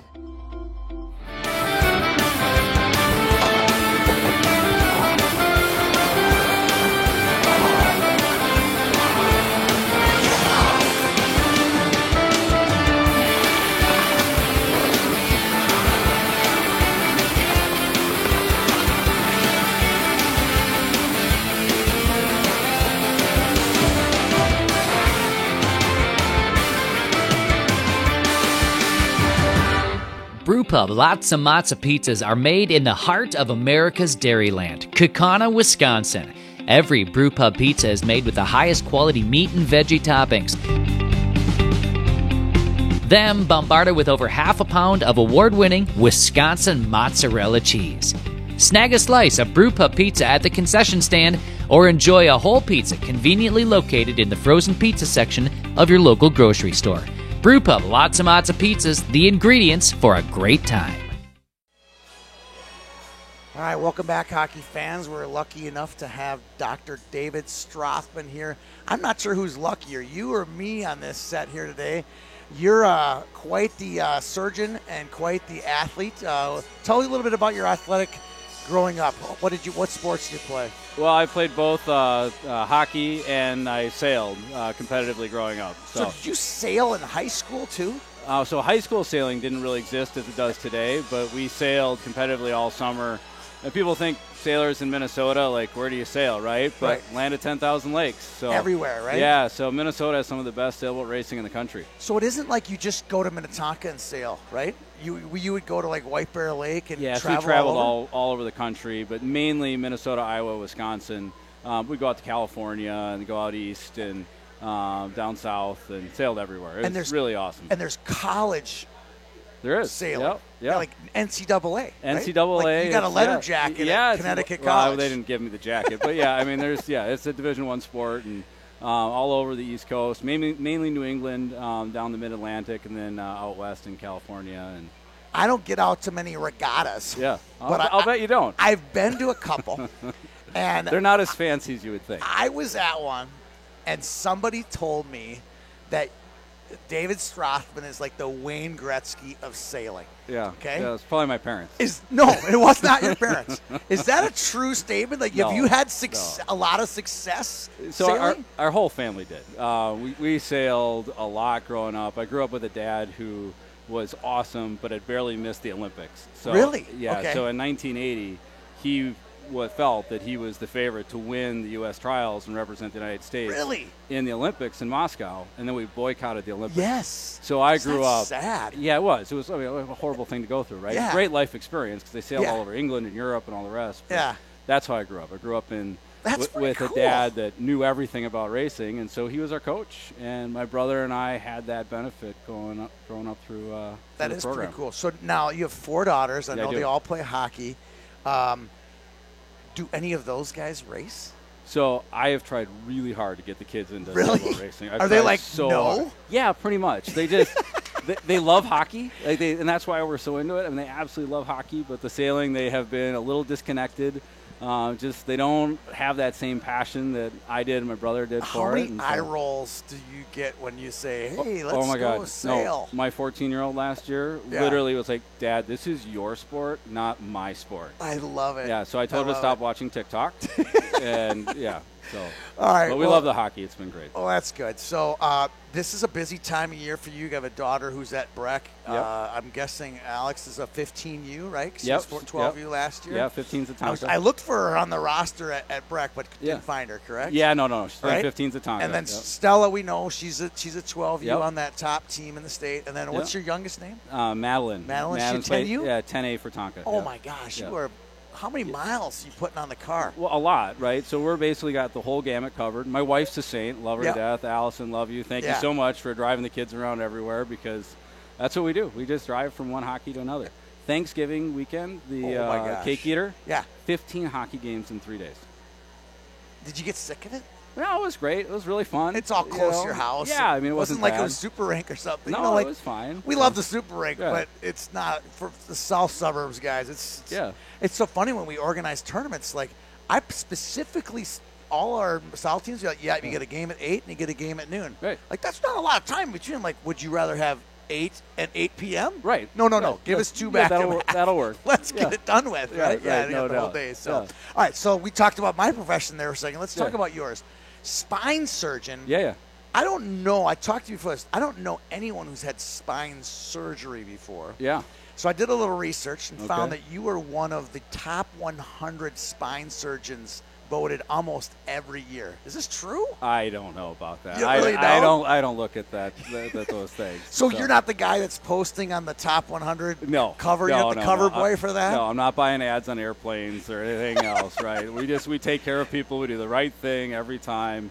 Get your problem taken care of. And All right, enough kidding. Yeah. Let's talk a little bit about what that looks like. What are the situations where someone has a spine surgery? Well, so there's a lot, right? And so I take care of both the lumbar spine, so low back, and the neck, and everything in between. And most of the time we're trying to avoid surgery, right? So 90% of the time plus that we see people, they don't need an operation. So it's helping people to avoid a surgery, get back on their feet, get back to doing the things that they want to go do. But then there are things that people do need surgery for, right? And so there's going to be some severe disabling pain, weakness in your legs, weakness in your arms. If you get a pinched spinal cord, it can cause really bad balance problems, coordination problems. Yeah. As we get older, we can pinch the nerves in our lumbar spine bad enough that it makes it really hard to walk. So we see people that can't walk 50 feet without having to sit down. And the problem with that, right, is you start to become less and less active. Yeah. Start to sit more and more because sitting feels pretty good. Yeah. Right? You can watch TV all day, but you can't get to your mailbox. And so that leads to other health problems. What is the age range? Oh, from 18 to 95. So it's everybody. 99. Yeah, everything everybody. in between. Yeah. And then last question. Tell me a little bit of what makes your job so rewarding every day. So I love fixing things, right? I love helping people, right? And so there's nothing more rewarding than taking somebody who's really disabled and has horrible pain and discomfort, and you can do something, and you see them 6 weeks later, and their pain is gone, and they give you a high five, they give you a hug, and it's just like literally life-changing. And that feeling, it's wonderful. I'll stay up all night if I need to. It's great.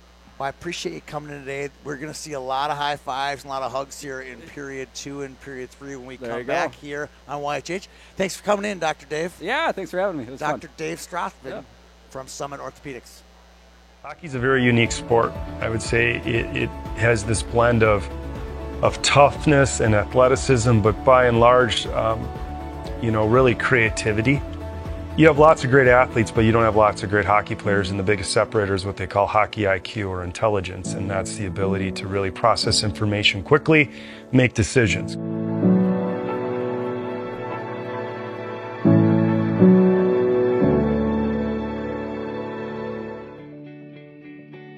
I think anytime you're beginning a season or beginning a new sport where maybe you haven't been as well conditioned as later in the season or near the end of the year, that's when you're going to be most prone to overuse types of injuries. That's going to be sprains and strains and tendonitis and stress fractures. And so I think it's most important to kind of slowly ramp up into an activity and build your volume in a stepwise way instead of jumping in all at once.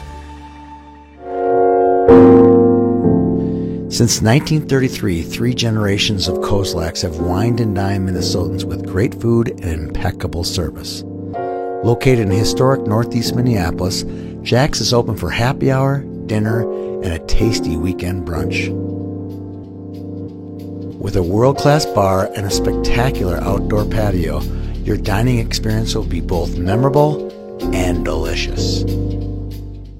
Brewpub Pizza is specifically designed with the hungry in mind. It's big, it's bold, and it's outrageously delicious. Brewpub Lotta Mozza Pizza is made with your favorite premium meats and veggies, topped with over a half pound of real Wisconsin mozzarella cheese. When you're looking for the ultimate pizza adventure, when you crave a really serious pizza that brings the great Brewpub experience, this is the one. Pick it up today at your favorite local grocer. Brewpub Lotta Mozza Pizza, the ingredients for a great time.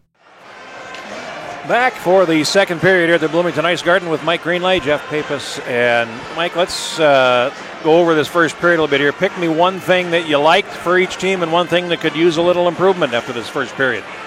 For Maple Grove, I liked their the physical nature and the way they got the puck into the offensive zone. I mean, if you can have all the defensive zone and neutral zone work that you can handle, but if you don't get the puck into the offensive zone into scoring positions, you're going to be in a little bit of trouble. So I like that's what they did. I don't really have too many negatives on what Maple Grove did. I think they had good pace the whole period. I don't even know if I have a negative. Okay, fair enough on that one. But and then as far as Rogers is concerned, I would say that they became more assertive in the second half of the period, which is great to see. But they still lack a lot of high-scoring chances. And I think if you're going to get the puck past this goaltender, you need to start throwing some more pucks his way with maybe a little bit of traffic. So pretty good that way. But I thought they answered well once they went down 1-0. All right, and we're underway. A scramble in front of the Maple Grove goal and a swipe for Duchesne. Puck is cleared all the way down the ice. It'll be icing on the Crimson. So we'll go back 21 seconds ago, and there you saw it. Getting traffic in front, putting the puck low, and making something happen in front of the goal. That almost had that almost found its way into the net, and it was a good stop. But yeah, that's exactly what Rogers needs to do, is continue to add those grade A chances to their resume here in this game. But I like the way they answered the bell and then used their own goal as a momentum kicker for them in that period. So pretty evenly played game so far. In the center circle, it's played off, and now a centering pass as Maple Grove breaks into the zone. It's going to wind up finally in the right corner as Cheslak goes after it. Now behind the net, Cheslak is chasing the Maple Grove forward, Ellingson, and takes him in against the boards. Now picked up by Kernan. And then he goes back down as Maple Grove will try to cycle out. And now a centering pass to Kernan in the circle. He couldn't find it. Smithconnect will take him into the boards. Now the drop pass is picked off and played back rink wide into the Rogers zone, and finally they will step out to center ice. We picked up there, and that's Marginot. Now through center ice, a backhanded steer there by Cheslak, and over the line. The Royals come, a centering pass, poked at the goaltender, wide open net, follow-up chance, scramble in front. There's 1, 2, 3 swipes, and nothing winds up in the hole as Carson Uday with a great chance. Puck shot all the way down the ice, and Maple Grove survives that rush. What a well-played rush, and shots on goal, wide open net, 2 of them swiping at it. They just couldn't get the puck to settle down. Yep. Oh boy, the Royals have come out really hard here in this second period. Looks like they're the ones taking the momentum to the game right now. I think that one you might qualify as puck luck. Wow. I'm telling you what, they did everything but put the puck in the net. It was unbelievable how it was bouncing around feet and sticks, and they just couldn't get it to go. Now here comes Maple Grove in. This is Joey Imgren. He centers open. A great save by Chapman as Leafblad came up the slot. And standing his ground, Chapman makes a glove save. He made a few of those in the first period. Not necessarily glove saves, but great saves nevertheless. So, when you're going to pressure, you need your goaltender to step up for you. And my goodness, that was the best save of the game. Oh, what a great glove save. Now it comes into Chapman from the faceoff. It's loose and then centered up the slot. Here's a drive loose off the traffic. Taken there by Grant Leno. And now around behind the net, the Royals will try to relieve some pressure. Eliasson plays it to center ice. And it's going to trickle off to the wall on the near side. Eliasson battling. And here's Patefield coming in. A backhanded shot. Save Chapman. Rebound. Steered wide by Leafblad. And the net's come loose. So we'll get a faceoff back in the Rogers zone. And a swat of the sticks there from Patefield and Cade Chapman in a friendly way. Well, boy, it's you know what I love about this game is that each team is answering the bell every time something happens at the other end, and a great opportunity at one end and a great opportunity at the other. It's not these teams aren't allowing themselves to get rolled on with momentum. They're just answering and getting momentum of their own. It's been tit for tat here in this hockey game. Rogers comes out to center ice. Deschênes comes in. Here's a shot that winds up going behind the net. Now up the slot, bouncing. This time it does settle down. Shot in a pad. Save, rebound, and they score! And you're motioning for a hand pass, and I think you're right. Or a good goal. Okay. Yep. No, that was another shot with a save, rebound goal. For Rogers. You remember in the first period they had the same type of goal. This one, though, came from the blue line. Here's the replay, and Jensen hits the open net on the right side. Yep. Just a shot off the pad. Well-placed rebound. And a good follow-up there. So, boy, have the tables turned here. Yes, they have. My goodness. Mason Jensen scoring his 16th goal of the year.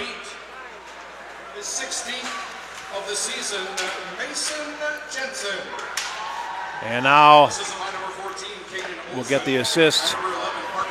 Olsen and Deschênes getting assists on the goal, and Rogers has its first lead. And now the Royals will carry it out to center ice, but falling down there was Brandon Swanson, and it's offside as Maple Grove comes back in, and unable to believe it is Kernan, who was the player adjudged offside on the far side of the ice. I think that was a good call. It was a little bit of a stutter there at the blue line, and came in a little late. Face-off coming outside the blue line. The game before us, you are being asked by the Bloomington Ice Garbage to please vacate your locker rooms. We have teams coming in after you, so please vacate the locker rooms, all the JV players. Now back in the Rogers zone from the face-off, 13:46 to go in the second period. It's Kreckelberg. He can't get out, and a shot there by Finn Brink winds up going over the top. Now 2 against 1 in the corner has the inevitable result, and it comes down to the point area where Marginot will play it back down into the right corner. Smith Connect there, and he is in turn stapled to the boards by Brink. And now it's going to run towards the right edge, and here comes Smith Connect playing the puck to the near side for Rogers, and here's Kreckelberg over the line. And then his shot is sticked away by Roach to the far corner. And now a shot from the wing boards changes direction on the way to Roach. And finally, the Crimson will play it out to center. Rink wide pass for Ellingson. That's going to wind up going out of play. 13:05 to go in the second period. Rogers leading at 2-1. Mason Jensen's 16th goal of the season. And assists going to Caden Olson and Parker Duchesne. Well, with the chances in the first half of that first period by Maple Grove, you didn't think that Rogers would answer back the way they have. But, boy, that second half of the first period and now here into the second, Rogers has really taken the play. These teams may well meet one more time this season in the section playoffs. Over the line comes Maple Grove, and here's a shot that had the goaltender ducking from Stiernerson, and it goes out of play. But you look at this section, and you see just even in the last 10 days, we saw that Maple Grove lost 7-6 to Centennial. There'd be another team that could be watched here, and then Rogers losing to Buffalo the other night by a score of 4-3. So anything can happen, but I think these teams are probably trying to send messages that'll last more than tonight. Shot from the face-off winds up deflected wide. Geertis behind the net, feeds it off to the near corner for Kreckelberg. He plays it up the wall, and it's going to be held in, working towards center point now. Stell just feeds it off to the circle. Here's a shot. Chapman saves off Bush. It goes right back, and now it'll carry him behind the net, and Geertis will have control there, and he plays it off the wall out to center ice, and Maple Grove has to come back for it, and the Wineland shot into their zone to the left, and there's a big hit thrown in against the boards as Maple Grove's Steenerson throwing his weight around. He's been throwing it around all game long. Yes, he has. And out to center it comes, and Rogers in possession. They play it right through their own line change, and it comes into the Maple Grove zone, and they'll go D to D, and now a bank pass off the wall will come all the way back into the Rogers zone for an icing call.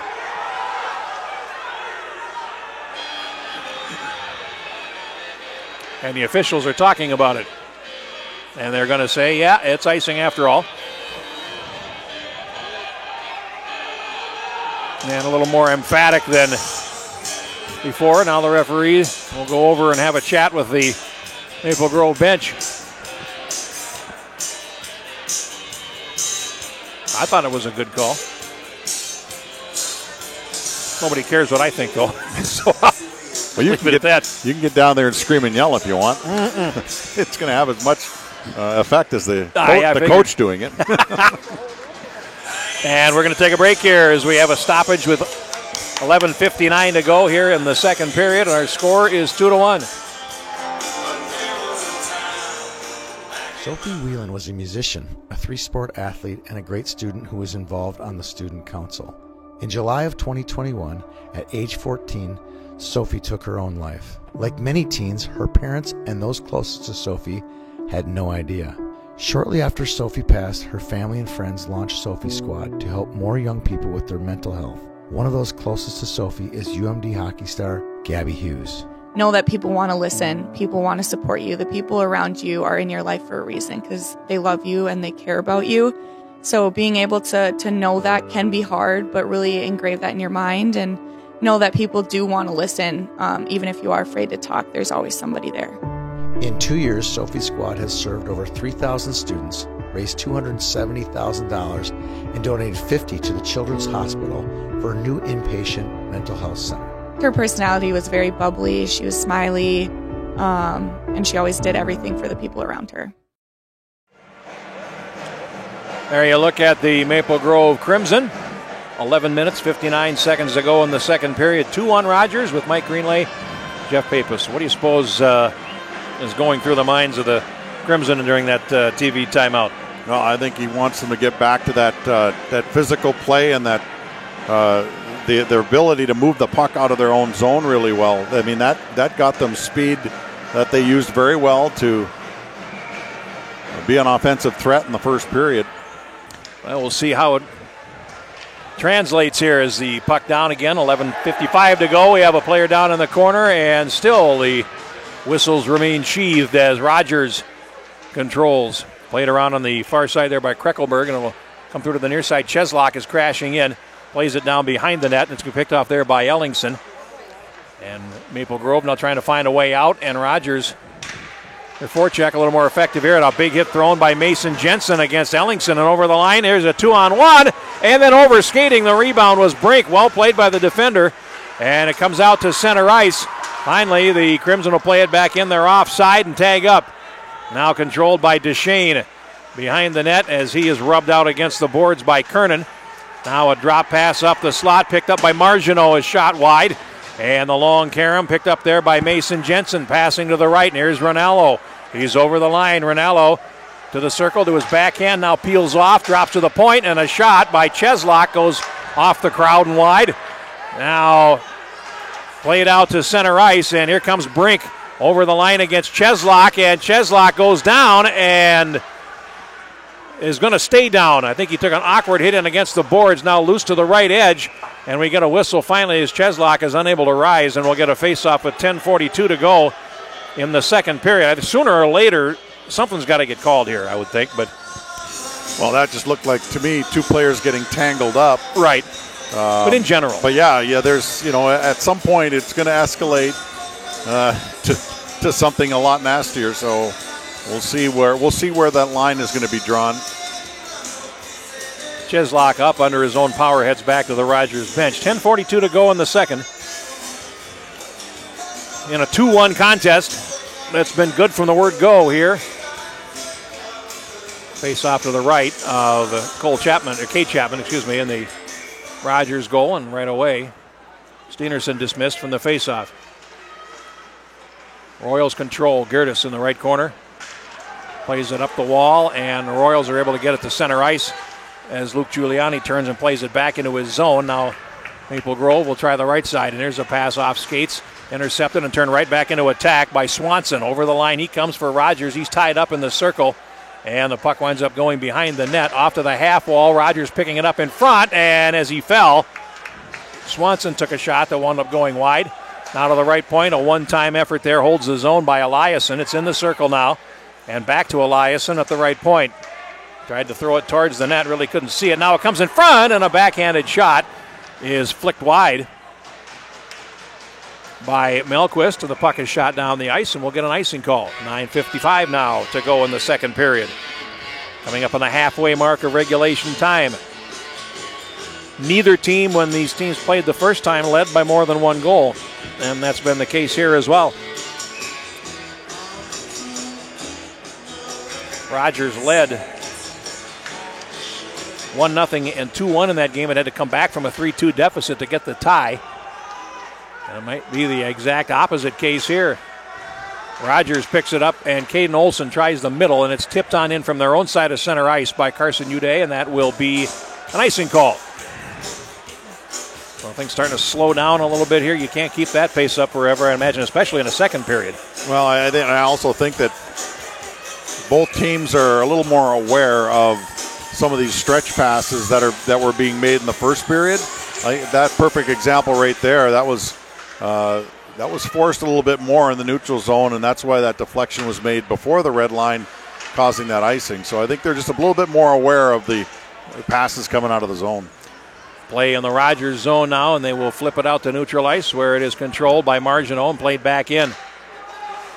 Chapman sets it up behind the goal, and now a pass around to the near side is Kreckelberg's to handle, and he plays it around his teammate nicely. Kreckelberg at center comes over the line as he's tied up. It's offside, and penalty. We have our first penalty of the game. We have a hooking call coming at 7:50 of the second period, and it is going to put Rogers on the power play.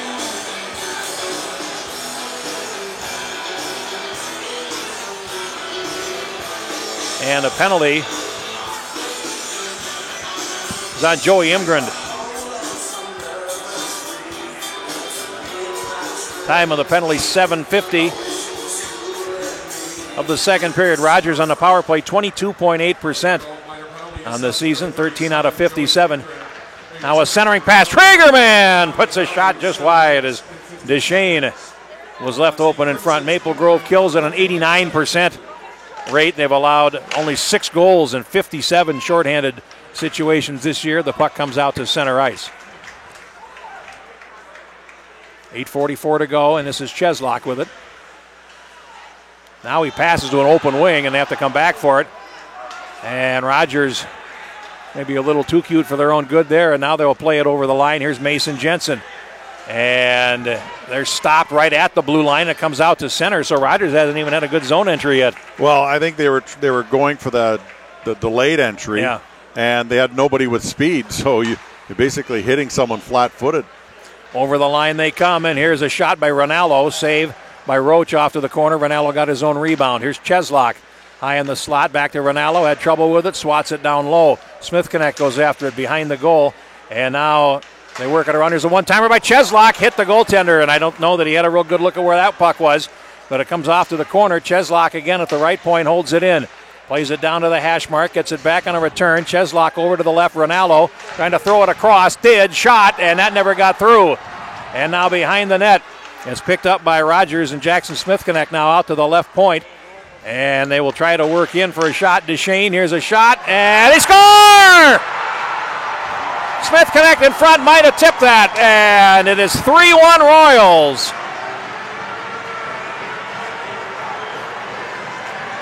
Power play goal. And Rogers has scored 3 in a row. Hard to say if that pass wasn't meant to go back door, but it did get stopped by the defender in front, and that just meant Rogers is able to tuck it home. Picking up a puck in front and making it happen, Smith Connect, and it's a power play goal, 3-1 Rogers. 9:25 the time of the goal.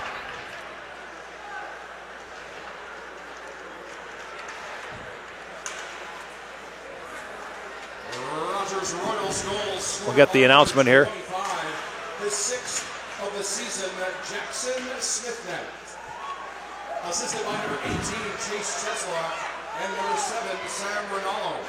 Cheslock and Ronaldo getting assists. Play is in the Rogers zone now, and it's a 3-1 game. Here's Maple Grove trying to climb back into it. They drop to the left point to Marginot down to the circle, and then it's cleared. Marginot will chase back for it, and he will get there first, but it's played in offside as Rogers got the possession with Swanson, but Kreckelberg was trapped. So you said get the puck to the net, and boy have they. Yeah, they have. Last one was a power play goal, but nevertheless they moved the puck around really well, and they got the puck into scoring areas.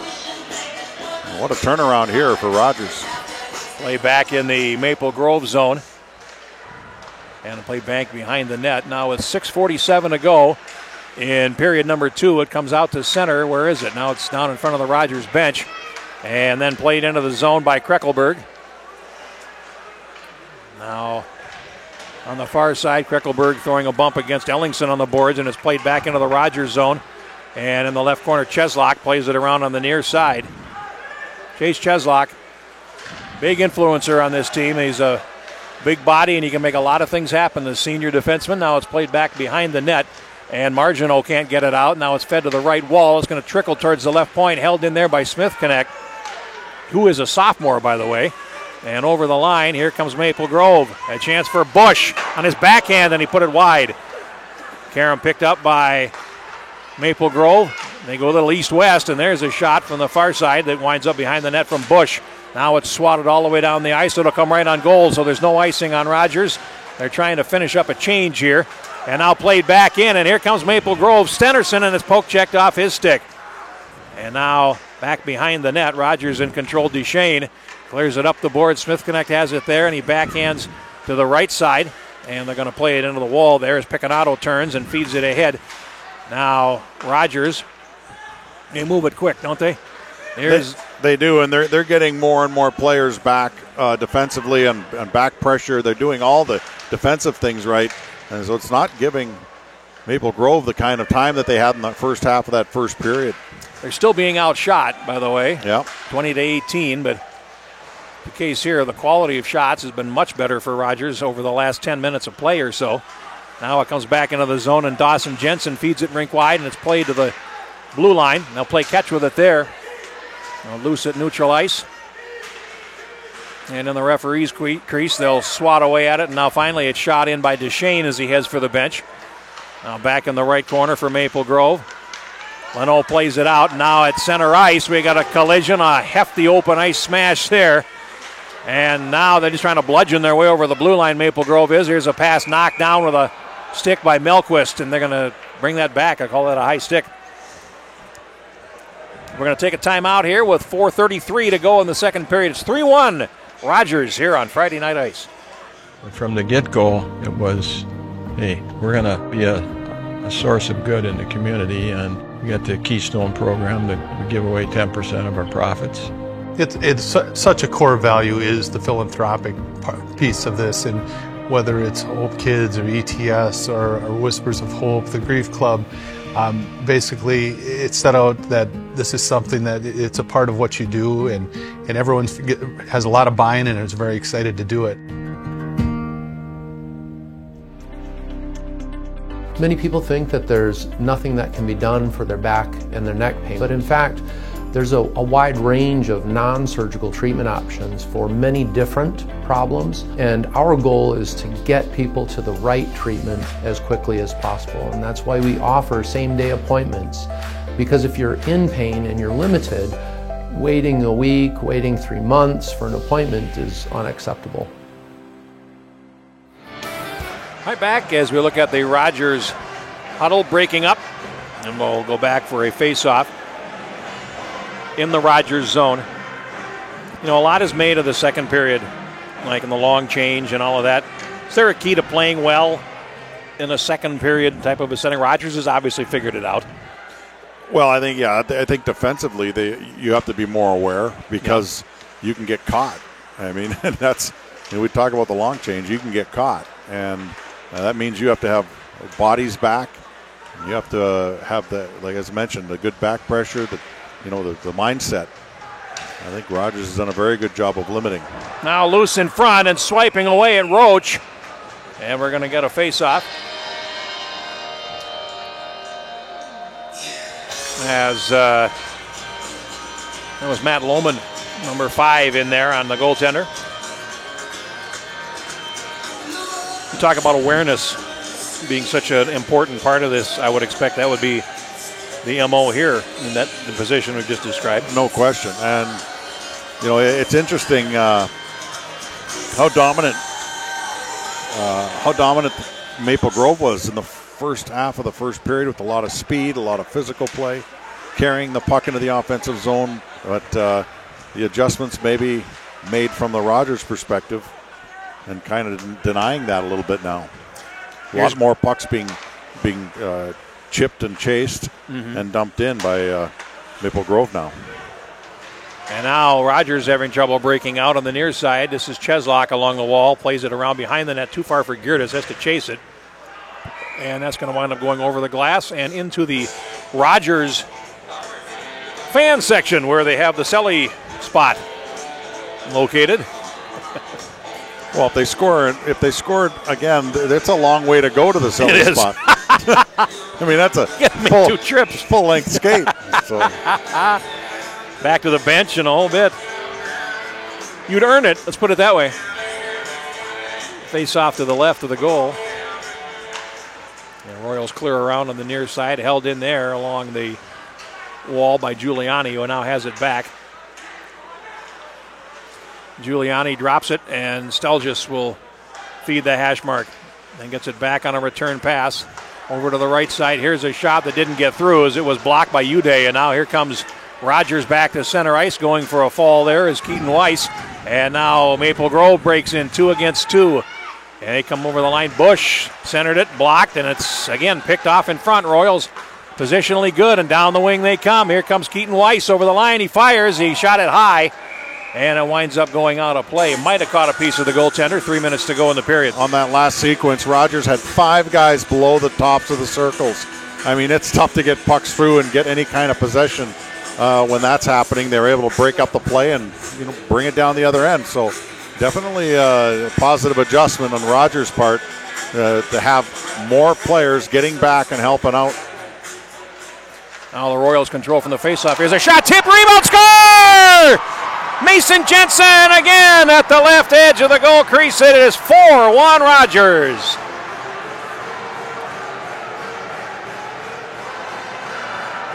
Boy, talk about being Johnny on the spot. He has certainly been that Second goal of the night, and it comes at 14:04 of period 2.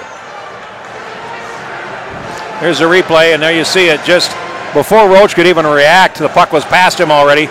He was left unobstructed at the left edge of the goal crease and swept it in. Well, and that's 3 goals of the 4 now that have come on an initial shot with a save, or at least a tip, and then a rebound type goal. So, not that he's mishandling the shot initially, but they're just, as you said, Johnny, on the spot.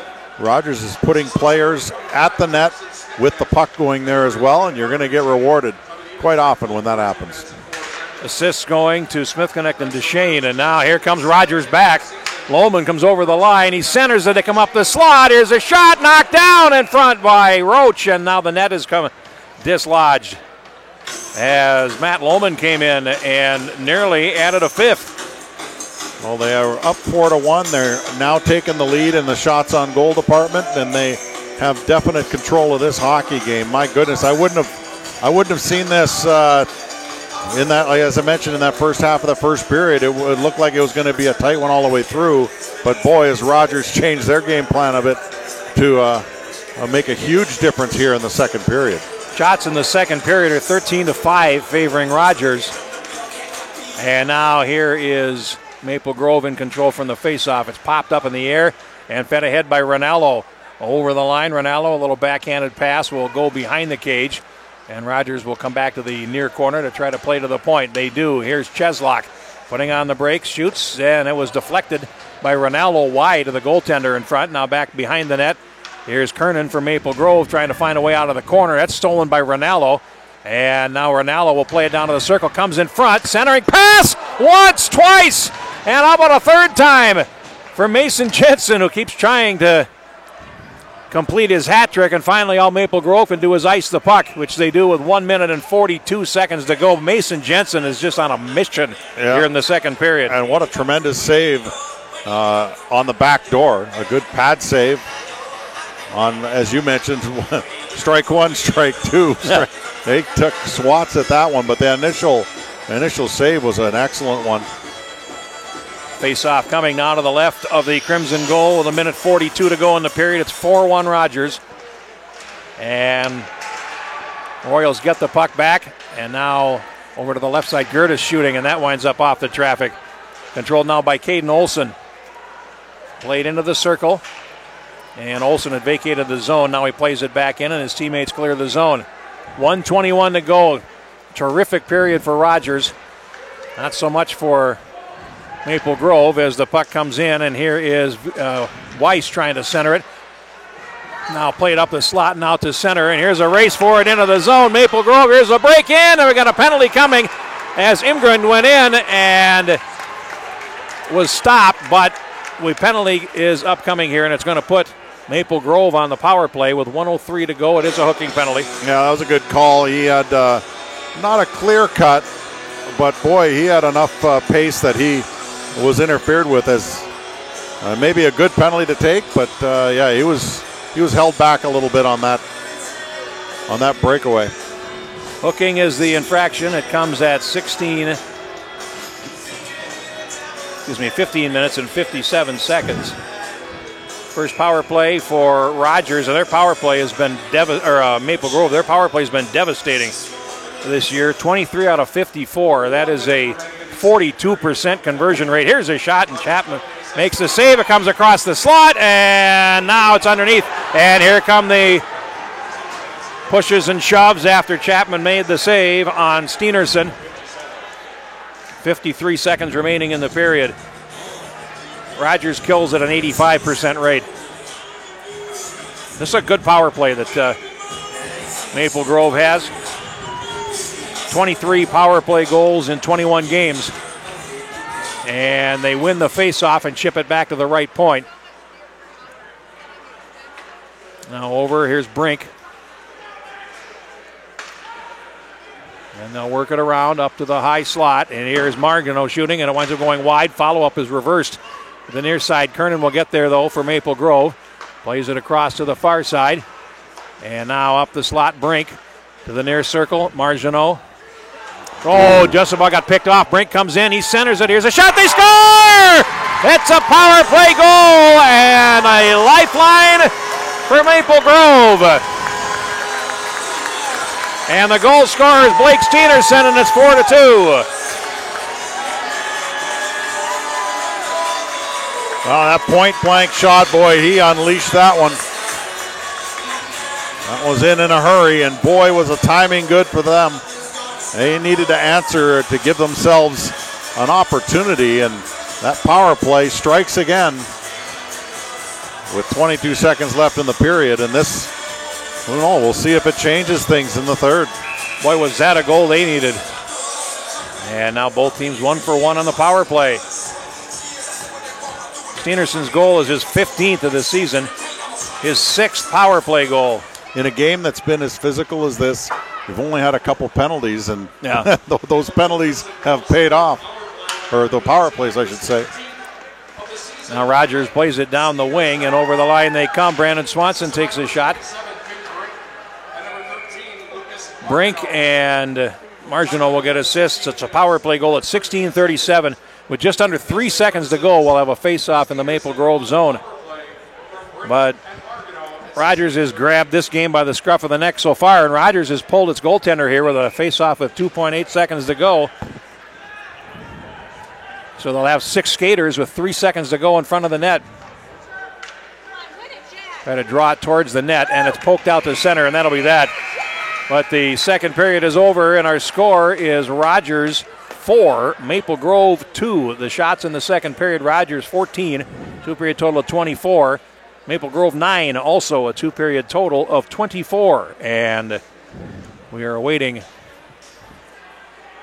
Peter Rodney, and he will have Todd Berglund as his guest in a matter of moments here.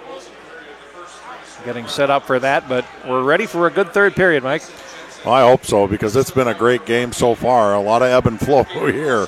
And who knows what the third period's going to bring. All right, now we see that Peter is ready with the coach, and we'll toss it over to Peter Rodney. Down here on the bench with Maple Grove head coach Todd Berglund. Coach, you get a goal with 22 seconds to go in the period. How big is that going into period number 3? Oh, that was huge. That was a difference maker. That's a goal we needed to take the momentum back, and we finally get a power play. Our power play is really good. So those guys did their job, and I'm happy with that, and we're going to come out and battle hard this third period. With so many seniors on this roster, is there any worry about panicking going into the third period, or do you guys have the gusto to stay with it? None whatsoever. We're not going to panic. They've all been in these big situations. They know that. They just got to battle hard and keep playing our game the right way. We'll be just fine. We'll see the Crimson in the third period. 4-2 Rogers after 2. We'll be right back after a word from our sponsors. Hockey's a very unique sport. I would say it has this blend of toughness and athleticism, but by and large, really creativity. You have lots of great athletes, but you don't have lots of great hockey players, and the biggest separator is what they call hockey IQ, or intelligence, and that's the ability to really process information quickly, make decisions.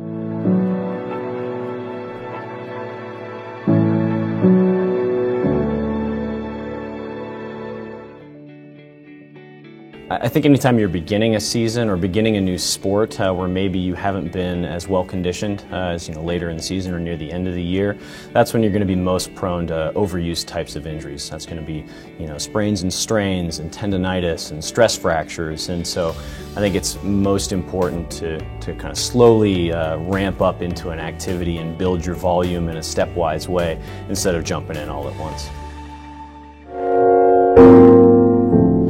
Since 1933, 3 generations of Kozlaks have wined and dined Minnesotans with great food and impeccable service. Located in historic northeast Minneapolis, Jack's is open for happy hour, dinner, and a tasty weekend brunch. With a world-class bar and a spectacular outdoor patio, your dining experience will be both memorable and delicious.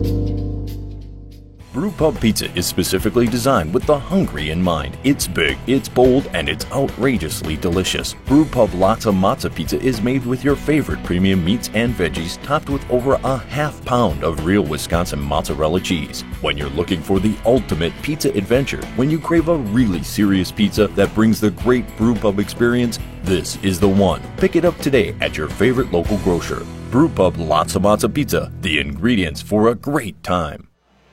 Welcome back to your second intermission break of Friday Night Ice. Tony, we started out the period 1-1. Now it's 4-2 Rogers. Floodgates open for the Royals. Sophomore Mason Jensen scores 2 of them. He's a special player. He really is. I mean, how impressive was he in that second period? Let's start walking through those goals. Again, it was only a couple minutes into the period. We see another goal, but this time by Rogers. Mason Jensen gets a nice little deflection out front. Yep, he's a scorer. He's a passer. He can pretty much do whatever he wants out there, and he's only a 10th grader. Yeah, I mean, come on, right? Then, not long after, number 25, Jackson Smith-Neck. He's the tallest kid out there. He's just a sophomore, too, but he gets a beauty of a goal right out in front. Yeah, he's a kid who made it to national camp last year. We were like, wow, who is this guy? And now every college coach in the country is licking their chops when he becomes eligible to be recruited. I'm really impressed by his footwork out there. He's so quick with his skates. When you've got a big body like that, sometimes you don't always see that. Yeah, he's very athletic as well. Absolutely. 3 minutes left in the period. Mason Jensen comes out and gets his second goal of the period. Again, just another second effort right out front. Yeah, easy a little for him. tap in for him. And, you know, it's funny. They had a couple others exchanges. A flurry a couple minutes before that. 3 wide open net attempts, and they couldn't get it home. So this score could be way higher. It really in could. favor of Rogers right now. Yep, 22 seconds left in the period. Finally for Maple Grove, they get the momentum that they needed. Seeing a goal from Blake Steenerson. The big boy. Yeah, he did. He finally cut that deficit from 4-1, going 4-2. So interesting. I'll make a comment on this on our podcast on Sunday as well. That goal was virtually identical power play that they ran as Pee-wees. I've seen that power play for Austin Maple Grove and Maple Grove here at high school, and it was just rinse and repeat for Blake Steenerson. I love it. Do you think that Maple Grove now has to actually change their game plan a little bit? Yeah. I mean, you got a 2-goal deficit. I still don't think they're going to change a lot. They have had plenty of grade A opportunities. I don't think that they're in trouble, but they got to get the next goal, without a doubt. When we come back, we will have Peter Odney joined by Rogers band director Keith Saxton. I have to say I've been incredibly impressed with the song selection they've been playing. They've been doing a great job tonight. Yeah, they're all different. They brought their double A game to the rink tonight. They sure did. All right, we've got Peter Odney with the band director when we come back. It's a network of great clients, great shareholders, great business partners, and great nonprofits as well who we seek to benefit. I just think of partnerships. I think all the ways that there's collaboration and work together, and whether that's helping out customers who need financing, whether that's helping customers find the right home, whatever it is. I just think of all these different things that we're helping out the community with, and that can be customers, that can be nonprofits, all those different partnerships that we have. People ask me how they know if they have arthritis. Arthritis is a diagnosis that we make in the office after we check x-rays and exam and take a history from a patient. The most common symptoms of arthritis are some diminished range of motion of a joint stiffness, pain with use and motion, limited activity of what they can do compared to what they used to be able to do with that particular joint.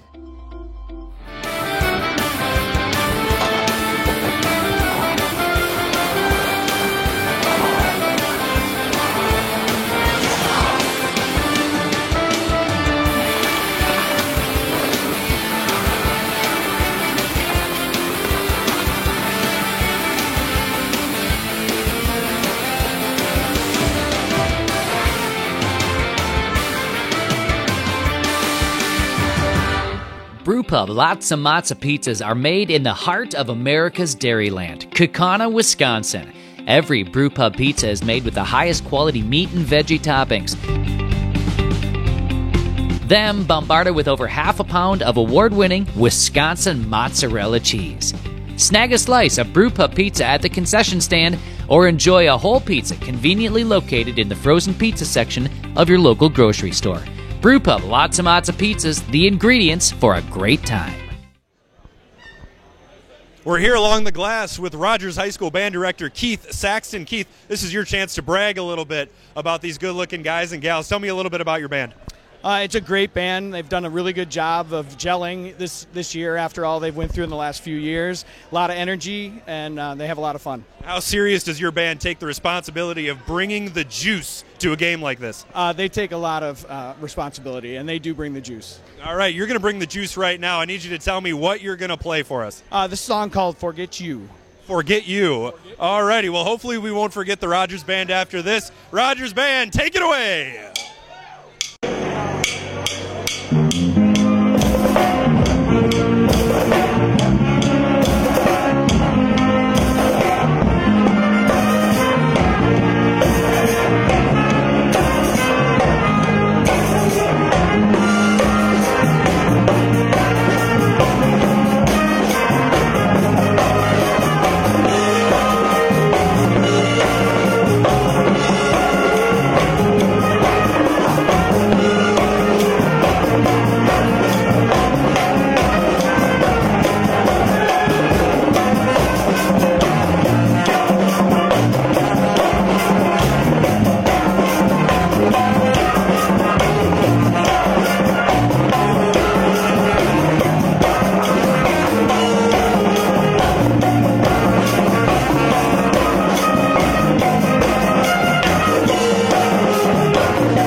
A three-sport athlete, and a great student who was involved on the student council. In July of 2021, at age 14, Sophie took her own life. Like many teens, her parents and those closest to Sophie had no idea. Shortly after Sophie passed, her family and friends launched Sophie Squad to help more young people with their mental health. One of those closest to Sophie is UMD hockey star Gabby Hughes. Know that people want to listen, people want to support you. The people around you are in your life for a reason because they love you and they care about you. So being able to know that can be hard, but really engrave that in your mind and know that people do want to listen. Even if you are afraid to talk, there's always somebody there. In 2 years, Sophie Squad has served over 3,000 students, raised $270,000, and donated $50,000 to the Children's Hospital for a new inpatient mental health center. Her personality was very bubbly, she was smiley, and she always did everything for the people around her.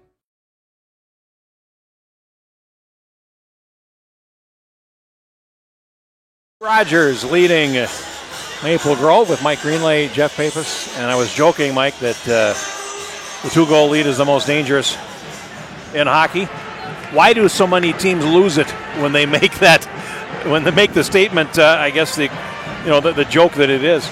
And I don't know what the actual numbers are. That'd be an interesting stat to know whether it's just perceived or whether it's real. Yeah. And I think it's probably more perceived than because it's such a surprise when you have what should be a pretty comfortable lead, and maybe that's the whole problem with it. But yeah, I think I'd rather have the 2-goal lead myself. I would expect so. Yes, that would be a fair thing to say. I think also fair to say that Rogers did not play like they were comfortable in that second period. No, and they kept pounding away right down to the last second, even though obviously the power play by Maple Grove brought it to within 2. But Rogers, they just didn't relent the entire period, and actually really, I would say from the second half of the first period, really have taken the play more consistently in this hockey game. All right, ready to go with the third period. Brink and Steenerson for Maple Grove. Mason Jensen twice struck, and Smith-Connect has scored the goals in this game, and we are ready for the third period. Should be a fun one. Glad to have you along here tonight on the Youth Hockey Hub as we close out Friday Night Ice for the season. Hopefully this will be bigger and better next year as play shot into the Maple Grove zone from the faceoff. And Rogers goes after it in the corner. They will dig it out down low. And here's Deschain coming around, centering it. Oh, and Mason Jensen open in front, but no puck. And the puck now out to center ice. It's picked up, and here comes Maple Grove over the line. Giuliani shooting, save, rebound, they score! No, they don't! The whole half of the rink thought they'd scored, and somehow it stayed out of the net. If Chapman got the paddle of his stick on that, it is amazing. That's what it looked like. Now they're in 2-on-1. Steenerson across and unable to shoot for Maple Grove is Giuliani. They tried to come out of the corner, and I thought certain they had scored there, and so did everybody in Crimson. I'd love to see a replay of that. And here comes Rogers back over the line. A toe drag going in and trying to center it for the Royals is Deschain. And now it's going to be played back to the right point. And now in the high slot, Mason Jensen shoots. It's over the top. Rebound comes to the near corner, and it's banked to the wall where Jensen is still trying to swat away at it. Now it's back into the Rogers zone, and it's going to be icing with 15:47 to go. Do we have that last sequence? We don't. Oh, my goodness, though. That's too bad. To me, one of two things. Either Chapman got the paddle of his stick on it, or it was just floated over top of the net. But, man, just the way he reacted, it looked like he might have got a piece of that. Either way, it was an open net, seemingly. Yeah. And that would have brought it to within one. It would have been a very interesting game after that. Well, I still think it is now, with 15 and a half minutes to go in Maple Grove, showing that they are made of some sterner stuff here as it comes out to center ice. And they play it ahead. Kernan over the line, rink wide, and going after it there. In the right corner is Cheslock, and now it's picked up by Smithconnect in front of the goal for Rogers. Rink wide pass will come back into the Maple Grove zone and return right up the center by Picconato. And then a poke check will knock it back to neutral ice, and right now it's a little bit ragged as Maple Grove will steer to the near side. Grant Leno playing it into the zone, and it's set up behind the net now by Chapman. It comes off to the near side. Kate Chapman with a nice night so far. 23 saves on 25 shots as the puck is played into the zone rink wide. Rogers getting a change and a giveaway. Rogers controlling behind the net, and it's Kreckelberg centering it. Ooh, and it's swatted at in front of the goal. It comes off to the near boards, and the Crimson feed up the wall behind Leafblad to center, and the Royals gain control, and they just shoot it right back in. Here's Patefield. Now over to the near side, Grant Leno, and a pass to center, and here comes Maple Grove over the line, a quick shot, and Chapman makes the save. Rebound is steered wide by Gerdes' glove, as coming in for the shot there was Finn Brink, and now there's Brink again, and he fanned on it. Puck comes to the right point, Margineau shoots, and it winds up going wide. Karam off the end boards, picked up by Kreckelberg, and we have a whistle, and we have a puck play to the high stick, so it's going to come all the way back in the Maple Grove zone. 14-17 to go here in the third period. Well, Maple Grove certainly isn't packing their tents here. They've come out with a very good effort so far in this period. And by rights should have their third goal. That was an amazing play. Yep. Whether he missed the net or it was stopped, either way, that looked like a sure goal to me. Now shot back in by the Royals, and here is Margineau in the corner. And trying to steal it off his stick to Shane. Centering pass comes to Gerdes, top of the circle. He takes the shot. That was stopped by Roach, I believe. Puck comes down to the glove, and then it's played by Rinaldo, but it comes all the way back into the Rogers end. And they'll have to retreat for it. Less than 14 minutes to go. Outlet pass blocked. And now going after it for the Royals is Eliasson in the right corner, and finally behind the net. Up the near wall, Lohman.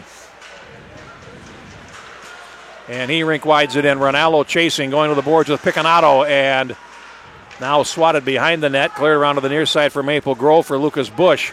And he rink wides to center, and it's going to be picked up back in the Rogers zone by Cheslock. Cheslock and Smithconnect, that's a big defense pairing for Rogers, and over the line. Puck lying loose in the slot, and it's going to trickle out to center. And now going into the zone for Maple Grove is Finn Brink. He goes behind the net. Brink's been involved in both the Maple Grove goals tonight. Scored one, set up the other. Loose along the wall, now played down, and it's Brink in the corner. And he is taken out by Cheslock against the boards. Pardon me. Now the puck comes to center ice, and the Royals will pick it up It's played ahead there by Mason Jensen. He of the 2 goals tonight. And now behind the net, the Crimson get control. 12:40 to go. And a pass up the near wing is picked up by Kernan and rink wide to center ice. Here's Ellingson over the line. Ellingson battling Cheslock, who's figuring to see a lot of ice time here in the third period. Now the Royals get it on the right wing boards, and a feathered pass doesn't quite get out of the zone. And now played rink wide back into the Rogers end, and at center, Smithconnect will come and play it into the Maple Grove zone deep. And that took another minute or so off the clock. And here's Leafblad back down the wing for Maple Grove. Leafblad throws it up the slot, and then over skating the puck was Imgren, and it comes to the high slot area, picked up finally by the Royals. Now backhanded ahead to the blue line, turned right back by Connor Stelgius.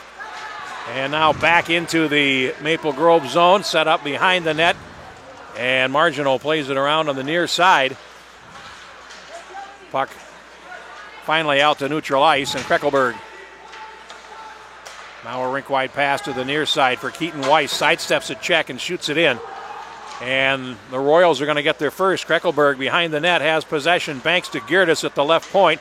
And then he fanned on the shot. Got it back, comes to the circle, shoots, and that's deflected wide before it got to Roach. And now Marginal has it for Maple Grove, and he rink-wides to the near side. It's controlled now and played on into the zone by Stelgius. And now at center ice, it's turned and shot right back in by Keaton Weiss.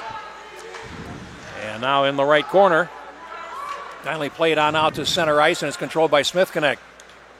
Over to Cheslock, back to Smithconnect on the near side. He gets to the red line, and a nice play there, and it's Mason Jensen shooting. A save by Roach, rebound behind the net, centered it. Here's a drive. Roach came out to challenge and made the save. A backhanded shot goes over the top by Duchesne. And Rogers nearly with a 5th goal. Here's a shot, and that is deflected by Roach wide. Mason Jensen turns and shoots again, and that's deflected behind the net by Steenerson. And now it's cleared around on the near side, and it's going to be picked up finally by Bush. And here comes Maple Grove back. Steenerson over the line. He has the 2nd goal. His opposite number takes it off his stick, Cheslock, and here comes Rogers back. Down the far wing, Duchesne trying to sneak his way in front, and poke checked away from him by Picconato. And now Maple Grove will try again. Pass is tipped by Rinaldo into the zone through the remnants of a broken stick along the far wall. And now the Royals will pick it up and play out to center ice. Coming up on 10 minutes to go, play back into the zone, and it's 3-on-2 deep for the Crimson rather. Centering pass and a great stop by Chapman. And we'll take a break. I can use one with 9:53 to go. It's 4-2 Rogers here on Friday Night Ice. Sophie Whelan was a musician, a 3-sport athlete, and a great student who was involved on the student council. In July of 2021, at age 14, Sophie took her own life. Like many teens, her parents and those closest to Sophie had no idea. Shortly after Sophie passed, her family and friends launched Sophie Squad to help more young people with their mental health. One of those closest to Sophie is UMD hockey star Gabby Hughes. Know that people want to listen. People want to support you. The people around you are in your life for a reason because they love you and they care about you. So being able to know that can be hard, but really engrave that in your mind and know that people do want to listen. Even if you are afraid to talk, there's always somebody there. In 2 years, Sophie Squad has served over 3,000 students, raised $270,000, and donated $50,000 to the Children's Hospital for a new inpatient mental health center. Her personality was very bubbly. She was smiley, and she always did everything for the people around her.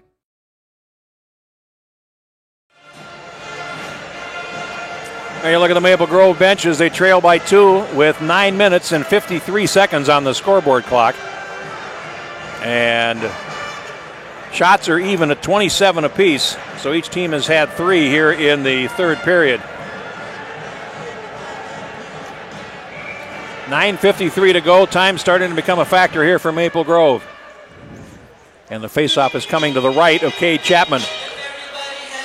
From the draw, controlled by the Crimson. Here's a shot by Eliasson that goes wide. Now they come off the wall. Puck poked into the corner. And the 18s go in after it. Steenerson. Now here's a shot and a save by Chapman. Rebound, wrap around, attempt! How did that stay out? Oh my goodness. They have had two glorious chances here in the last 5 minutes. Well, he didn't wrap it. He wasn't able to tuck the puck in. Have a replay here. It kind of swept across the goal crease.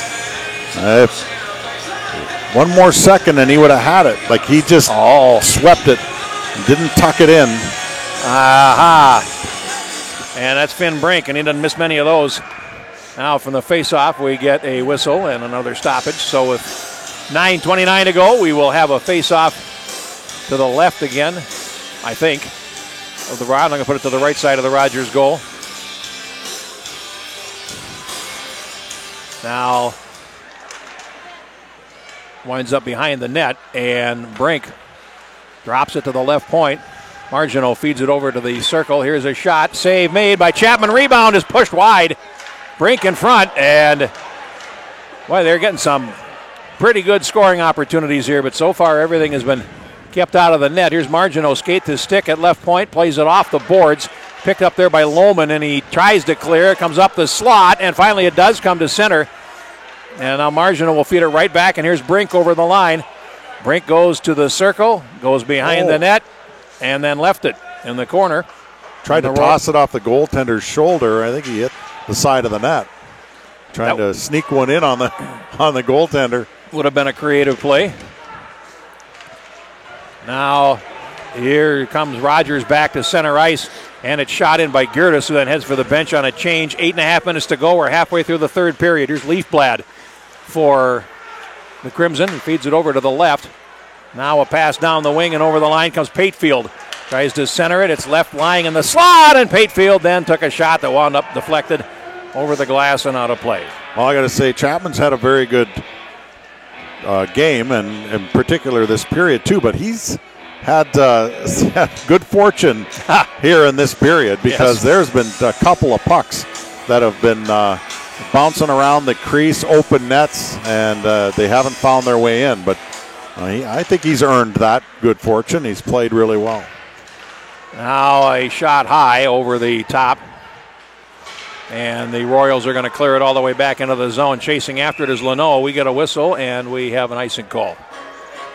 8:04 to go. Quite a difference from the wide open style of the first period here. Well, you know things are going to tighten up. That's why you got to make your punishments while you can. Fair enough. But now one team needs to open it up, and we'll see how that is done. As Maple Grove trails by 2, Rogers comes out, and it is out of play as the puck comes in. Mason Jensen looking to start something.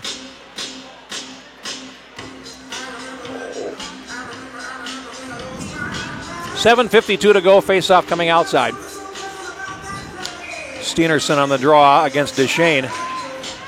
And now it's played on in and right on to the goaltender. And Roach takes that one right in the midsection as Odin Eliasson came in. And it's the all-sophomore defense pairing now between Eliasson and Smith-Connect. But I suppose you can say at this point in the season, nobody's really a sophomore when you played 20 games. Yeah. Now played around behind the net. And here's Maple Grove's Leno playing to the near wing, and a lob pass over to the left side, and narrowly missing disaster there. Giuliani stepped around Eliasson's check. Comes to the near boards. And now behind the net, the Royals have it with 7.5 minutes to go. Up the middle, and here comes Ranello down the far wing, and he plays it on into the zone. And now stolen behind the net, loose at the right edge, and again Jensen cuts straight for the net. Has picked up, and now Steenerson plays it ahead. He's going to come back into the Rogers zone, and going back for it now is Chase Cheslock. Just over 7 minutes to go. Now played into the Maple Grove zone, and Roach will set it up beside the net. Anderson behind the goal. He feeds the near side for Ellingson, and here comes Maple Grove back. Kernan over the line. Kernan tied up in the circle, left the puck there. And now it's played behind the Rogers net. Ellingson in control, left it there. And now Rogers has it on the far wing, and they come out 3-on-2 if they hurry. Over the line, and a drop pass is picked up by the back pressure there, as Maple Grove's Kernan is able to get back and steer it out to neutral ice. Now, with 6.5 minutes to go, it's played all the way down the ice by Maple Grove. The Crimson will be charged with icing with 6:29 to go in the third period.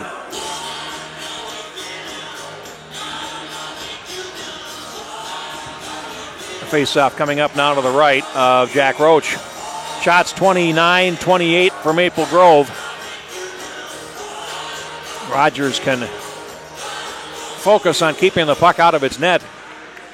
Here's Smithconnect, and of course the best way to do that is to put it in the other guy's net. Off to the far boards. And we picked up there, and Kernan. The corner goes behind the net. Anderson. Now a pass up the near side, and here's Ellingson. Over the line. Ellingson plays it past Smithconnect and goes to the corner. And then he goes down in the corner. Finally, the Royals will pick it up, and they start out 3 against 3 with a trailer. And over the line they come. Swanson trying to get to the right side. Picked up, and now here's a chance for Maple Grove. And Finn Brink going in. He shoots, and it was deflected wide of the net. Believed by Smithconnect as the puck comes loose to the left post and now shot all the way down the ice. And it will be an icing call. And as you've said, Mike, we're going to take a timeout here. We'll talk about it after the break. 5:44 to play. 4-2 Royals here on Friday Night Ice. It's a network of great clients, great shareholders, great business partners, and great nonprofits as well who we seek to benefit. I just think of partnerships. I think all the ways that there's collaboration and work together, and whether that's, helping out customers who need financing, whether that's helping customers find the right home, whatever it is. I just think of all these different things that we're helping out the community with, and that can be customers, that can be nonprofits, all those different partnerships that we have. Stress fractures in the foot, generally the pain is on the top of the foot. There may or may not be much in the way of swelling, but there's usually tenderness, meaning that if you push on the area, it is sore to touch.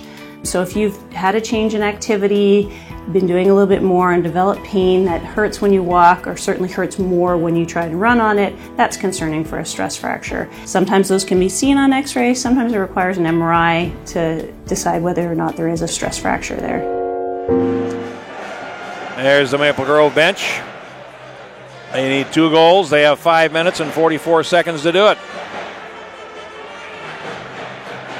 You always wanted to believe in pulling the goaltender when you're 2 goals down. Well, we've talked about that before, and yeah, it's risk reward, right? I mean, I just think this has been too much of an end-to-end game to really entertain getting goaltenders out this early. And from the face-off, Maple Grove will try to make sure that they don't have to if they can score a goal. Now here over the line they come, and it's offside as Brink brought the puck in and he had men trapped. 29-28. The shots on goal here still favoring Maple Grove, as you just saw.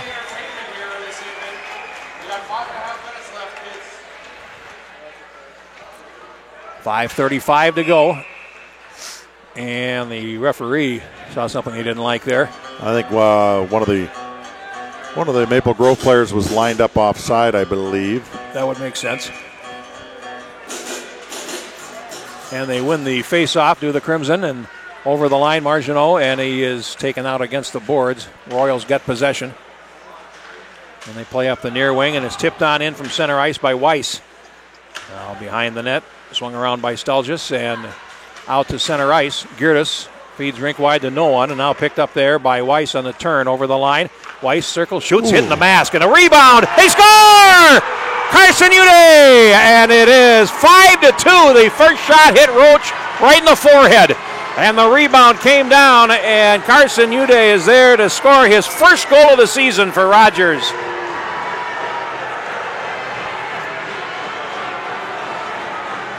Four of the 5 goals have been rebound goals. Yep. And they have guys going to the net. 4 of them have picked up rebound-style goals.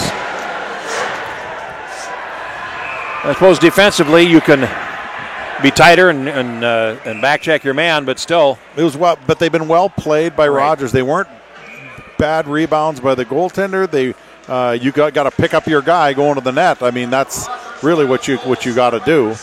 But it's been bang plays. It's not been the type of situation that would be easy to defend necessarily. Single assist going to Kreckelberg. And it is 5-2 now with 4 minutes and 50 seconds to play. And here comes Maple Grove back. And over the line, Steenerson, he had it knocked away. And the Royals come back to center. Lohman tries to play it ahead, loose at the blue line, and now finally played back out to center. Duchesne over to the near side, and the Royals, with 4.5 minutes to go, have almost got it figured out here. Goes to the corner, Rinaldo goes after it, and now the puck comes down behind the net, and the Royals look to center. Duchesne puts it in front, and it's picked off. Here comes Maple Grove down the wing. Bush over the line, and then Bush had his stick lifted by Duchesne, and it's cleared out to neutral ice. Over the line, and this is Mason Jensen, and now it's thrown back in front, and finally cleared by Gavin Anderson. Loose to the left edge, and Rogers always was somebody in front of the net. Turnover deep, centering pass, Duchesne. Oh, a great chance for Rinaldo, and his shot was blocked at the defense. Good quick passing there, down low, and now here comes Margineau. He centers it on a backhand shot, goes wide from Ellingson with 3:40 to go. Now along the near wall, and it's picked up by Rinaldo for Rogers. Cheslock up the wing, and a pass to center is intercepted. And back in. Brink is spilled at the blue line. Puck loose in the center circle. Brink will play it back into the Rogers zone. Cheslock will get there first in the left corner with 3:20 left. As to play it up the wall. And Brink is there. Now he comes out in front, and Brink just a little too slow to reach that puck. Now played over, and a hit thrown along the boards by Kreckelberg. Puck comes out to center ice. And over the line, Mason Jensen shoots, and a save made by Roach. Right on the logo with 3:04 to go. Well, Rogers took this game over. Didn't realize it right away in the first, but they were taking the game over. And then as the second rolled on, it was quite evident. And here in the third, they've just continued to add to that. And they've held Maple Grove, a very good offensive team, at arm's length. The exception of that power play, which seems to score against everybody. 2:45 to go, and Rogers in possession behind the net. After the game, Peter Rodney will have the player of the game, I believe. And now here's a shot, and Chapman knocked that one down in self-defense as Picconato tried his luck from 60 feet. 2.5 to go. Play in the left corner, and in front. There's a shot that's blocked off Leafblad and comes out to center. Now Rogers back. And it's played on into the zone. Heading for the bench on the change was Weiss with 2:12 left. And folks are starting to head for the exits here. Puck comes out to center ice, and Smithconnect has it with 2:04 to go. Not many of them appear to be on the Rogers side, as you might expect. 2 minutes to go, and here come the Crimson. Mano is knocked off the puck, and it's shot back into the zone. Roach will feed it back behind the net. Now the Royals getting there first. Swanson puts it in front, and that is picked off, and here's Steenerson back. 3 wide, and it's offside as the puck came in. Giuliani was unable to get clean control. Now Maple Grove vacates the zone. 1.5 to go. Here's Steenerson coming in, and Cheslock knocks it off his stick. Centering pass comes all the way through to the right point, and now played down to the hash marks and finally behind the net where Cheslock in the corner plays it up the boards. And now they're tied up in the near corner. Lohman is in there for Rogers. He clears, and it gets out to center ice with 1:13 to go. And Maple Grove in possession. Margineau, and now it's fed to center ice and back into the zone, where it's going to be controlled by Rinaldo with 1 minute to go, and he ices the puck. With 58 seconds to go, we'll go back into the Rogers end for a face-off. And the Royals less than a minute away from going 8-1-1 in calendar 2023. Maple Grove 7-2-1 since the start of the year. This is two of the hotter teams in the state at this point. Now played back to the corner behind the net finally with 50 seconds to go. And now Rinaldo gets it back on a return pass and starts out at center ice. Rinaldo will shoot it in. And it goes behind the net. Rinaldo after it there. He has it in the corner. He's being detained there. And now Duchesne has it, puts it in the circle. And it's flipped high in the air and out to center with 30 seconds to go as it's shot in by Eliason, and this comes around to the near side. And Duchesne trying to hold the zone, can't, picked up by Maple Grove, and here's Brink laying it ahead over the line with 20 seconds to go. That's knocked away and out to center. Now shot in with players trapped. And Rogers has it with 10 seconds to go. Geertis behind the goal. And he tries to play it up the wing and puts it on a play. So we're going to face off with 7 seconds to go. And Rogers, an impressive game here tonight. Absolutely. I mean, a great start by the Crimson, but it's almost like Rogers knew that they were just going to bide their time, and they did. They did a great job of bouncing back in the second part of the first period, and then they just took the game over, I think, in many different ways in the second period. Puck is dropped, and it goes off to the corner. And I'm going to try and keep it there with 3 seconds to go, and that will do it. And our game is over. The final score is Rogers 5, Maple Grove 2. Number 3 in the state beats number 6. And a happy bunch of Royals. They wind up out shooting Maple Grove 31-29, so 7-5 in the third period. And a very well played game tonight, Mike. I thought it was very entertaining.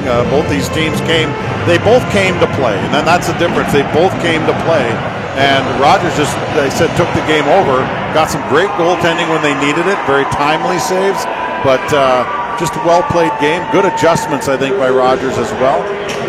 They were able to get back and help out a little bit more defensively, which against a team that averages 5.5 goals a game, you got to do. And they started to do that a lot more, and I think it certainly showed. There is a better-than-average possibility these teams will meet each other again in the section playoffs. If they do, it should be quite an interesting matchup, as Rogers takes 3 out of 4 points from the team between the teams this season in the Northwest Suburban Conference. They remain unbeaten in conference play as well. Maple Grove to 11-3-1 in the conference. Rogers 11-0-1 with a couple of games in hand as the season comes down to an end. Peter Odney is on the ice, and before we throw it to him, Mike, it has been a pleasure. Absolutely. A great time this year, and we'll hopefully do it again. That would be tremendous. He is ready. He has the player of the game who looks suspiciously like Mason Jensen. Mr. Odney, it's all yours. Welcome to Ice Level, our player of the game tonight. As you can see, the Rogers Royals over the Maple Grove Crimson, 5-2. Our player of the game, Mason Jensen. You had 2 goals tonight, but I want to go back to the first period. You go down to Maple Grove, 1-0 early. What was the vibe like on the bench going down? Yeah, normally the first 5 minutes of the first period on a road game are tough. Got to get the legs going. But after the first 5 minutes, I feel like we're going as a team. And then after the first period, we really get going. All right, you had 5 goals tonight as a team. They all seem to come on rebounds and bouncing pucks. You had 2 of them. Is that the type of player you are, a mean sucker in front of the opposing net? Yeah, I try to sit in front of the net. That's where you score a lot of goals, a lot of rebounds there. All right, you weren't on the team last year, but this is a huge win for the guys who were on the team last year after losing to Maple Grove in the section final. Does that mean anything to you to be able to help them get a win over the Crimson in a revenge game? Yeah, Rogers and Maple Grove are big border battle, and even in youth, it's tough to beat Maple Grove, so it's always a big win no matter what age beating Maple Grove. How much fun was it to strut your stuff on a stage like Friday Night Ice? It was awesome, fun experience. Gonna have a good weekend now. We are going to have a good week, and that's our player of the game, Mason Jensen. 2 goals as Rogers defeats Maple Grove 5-2. Don't go anywhere. We'll be back after a word from our sponsor.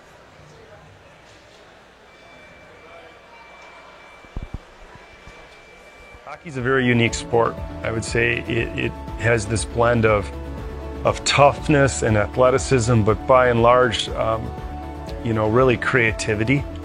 You have lots of great athletes, but you don't have lots of great hockey players, and the biggest separator is what they call hockey IQ, or intelligence, and that's the ability to really process information quickly, make decisions.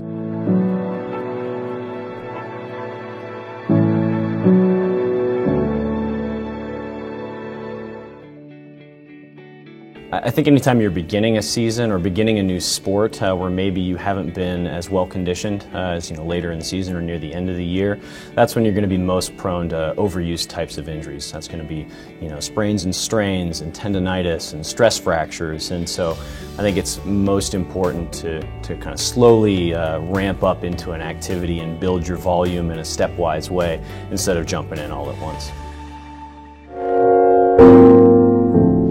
Since 1933, 3 generations of Kozlaks have wined and dined Minnesotans with great food and impeccable service. Located in historic northeast Minneapolis, Jack's is open for happy hour, dinner, and a tasty weekend brunch. With a world-class bar and a spectacular outdoor patio, your dining experience will be both memorable and delicious. Brewpub Pizza is specifically designed with the hungry in mind. It's big, it's bold, and it's outrageously delicious. Brewpub Latza Matza Pizza is made with your favorite premium meats and veggies, topped with over a half-pound of real Wisconsin mozzarella cheese. When you're looking for the ultimate pizza adventure, when you crave a really serious pizza that brings the great Brewpub experience, this is the one. Pick it up today at your favorite local grocer. Brewpub Latza Matza Pizza, the ingredients for a great time. Sophie Whelan was a musician, a 3-sport athlete, and a great student who was involved on the student council. In July of 2021, at age 14, Sophie took her own life. Like many teens, her parents and those closest to Sophie had no idea. Shortly after Sophie passed, her family and friends launched Sophie Squad to help more young people with their mental health. One of those closest to Sophie is UMD hockey star Gabby Hughes. Know that people want to listen, people want to support you. The people around you are in your life for a reason because they love you and they care about you. So being able to know that can be hard, but really engrave that in your mind and know that people do want to listen. Even if you are afraid to talk, there's always somebody there. In 2 years, Sophie Squad has served over 3,000 students, raised $270,000, and donated $50,000 to the Children's Hospital for a new inpatient mental health center. Her personality was very bubbly, she was smiley, and she always did everything for the people around her.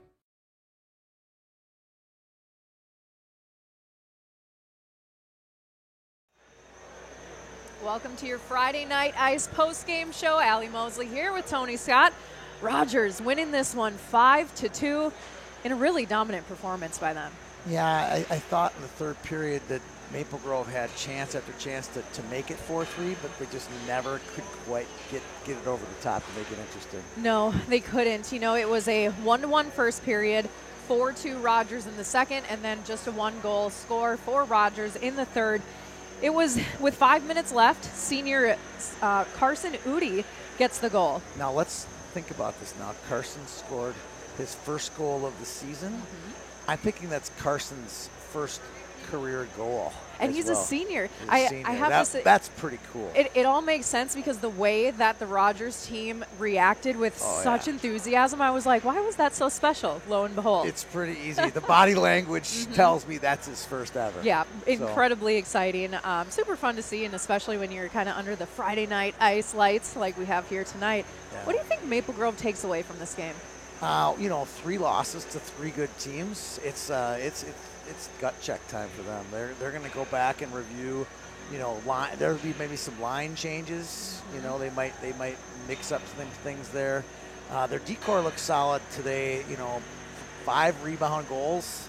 That tells me something's wrong, whether the goaltending or with the defense, where they're allowing that many chances, second chances. And Tony, what kind of a statement do you think Rogers made coming in and getting a win like this over one of the best teams in the state? Well, I would think this is the first time they were the number 1 seed. I think there's a really good chance they're going to go undefeated in the conference for the second year in a row. Mm-hmm. It all builds off of what we said in our story about them and in our pregame that, this is a emerging power. And I saw it when these kids were 7th graders. I'm like, man, they're really good. And then they had this 5th grade class, which we've talked about. Mason Jensen was in that class. And I'm like, in a few years, they're going to be really good. And it kind of came true. And a lot of times that doesn't happen. Kids go to private schools. Kids go to the program. Kids go to Shattuck. And they've been able to keep it all together. And I think a lot of that credit goes to Dave Brown. If we anticipate to see these two teams again in a section matchup, what can we anticipate or kind of maybe expect to see? I think you're going to see a lot of the same. I mean, what you saw from Maple Grove in the first 10 minutes you're going to see from them for the full 51 minutes. I got to do my math on that really quick. We talked about it before coming on camera, just how, these two teams, the intensity never let up from start to finish, even though there was that deficit with goals. Maple Grove just kept pounding away. Yeah, we talked to Mike Greenway. He's like, there's no way this pace can keep going. Yeah. And it did. And I think a lot of that gives credit to YHH to some degree. We hype up this game. We bring in bands. We bring in all these full crowds. I saw teams from, Blaine, Benilde, St. Thomas Academy. Everybody was here watching this game tonight, and those kids, they're not blind. They look through the glass, and they see their classmates here, and they see all these people here.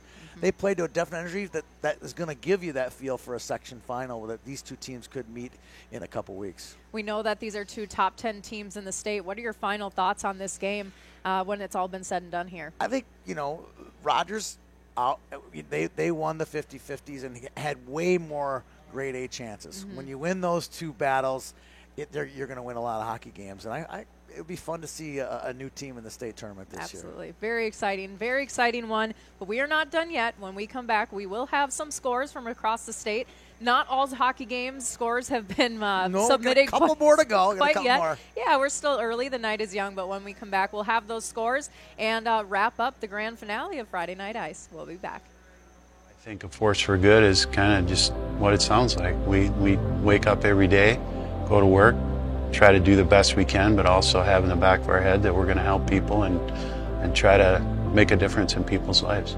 While it's important to do things for others, it's how you go about doing that day in and day out. That's the whole thing. That's the whole thing about one team. I don't care who you are in this company. Everybody has an opportunity to make a difference and contribute to the whole piece of the pie of what we're trying to do. I think pain that moves around, that's migratory, like, gosh, I was sore here for a couple days and now I'm sore here for a couple days. Like, migratory pain seems to be less concerning and less serious. Something that's persistent, pain that lasts more than 2 weeks, pain that seems to be resistant to other things like ice, rest, that's concerning. And anything that makes you limp is not okay. There's something wrong if you're limping. If you can't bear your own body weight on your legs, something's not right.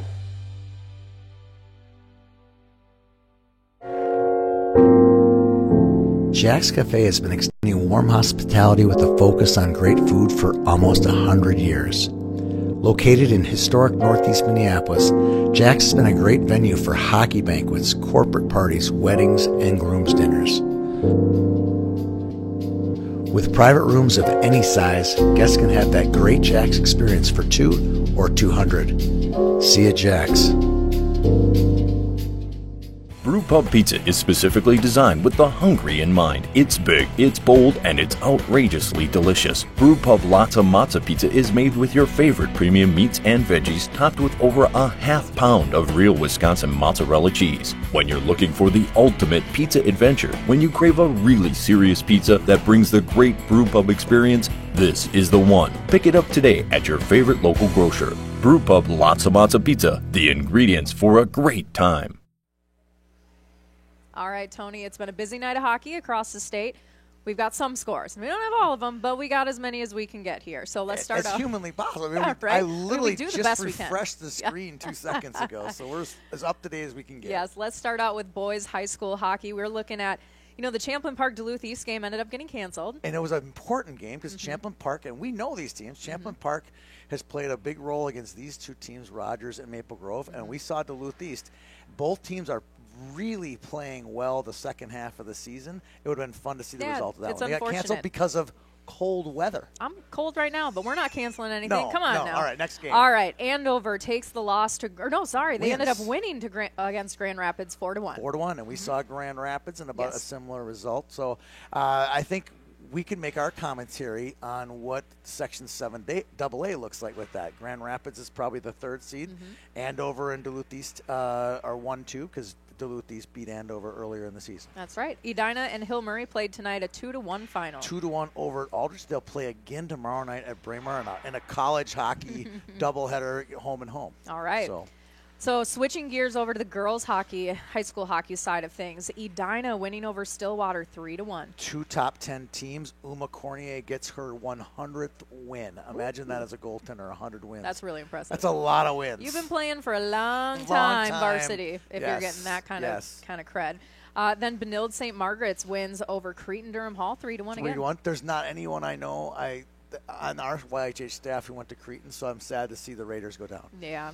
Let's see. So then we're going to switch over to college women's hockey. Big game tonight over at Ritter. Big game. Yes, Ohio State versus Minnesota, a 4-2 final. Gophers win that one. Yes, big win for them. Excellent. Abby Murphy had 2 goals for the Gophers in that one. Nice.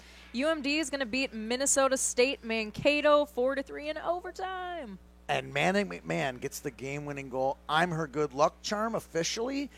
She's from Maple Grove here.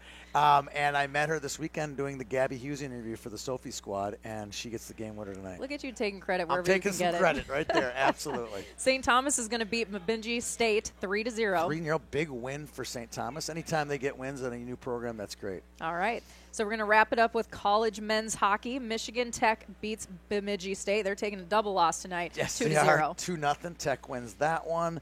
And then late in the third period, Minnesota State and St. Thomas are tied 1-1. And this game's never getting over. UMD and Western Michigan, they must have started at 8 o'clock. Early in the third, 1-1 between the Bulldogs and Broncos. All right. So that's what we've got for our scores across the state.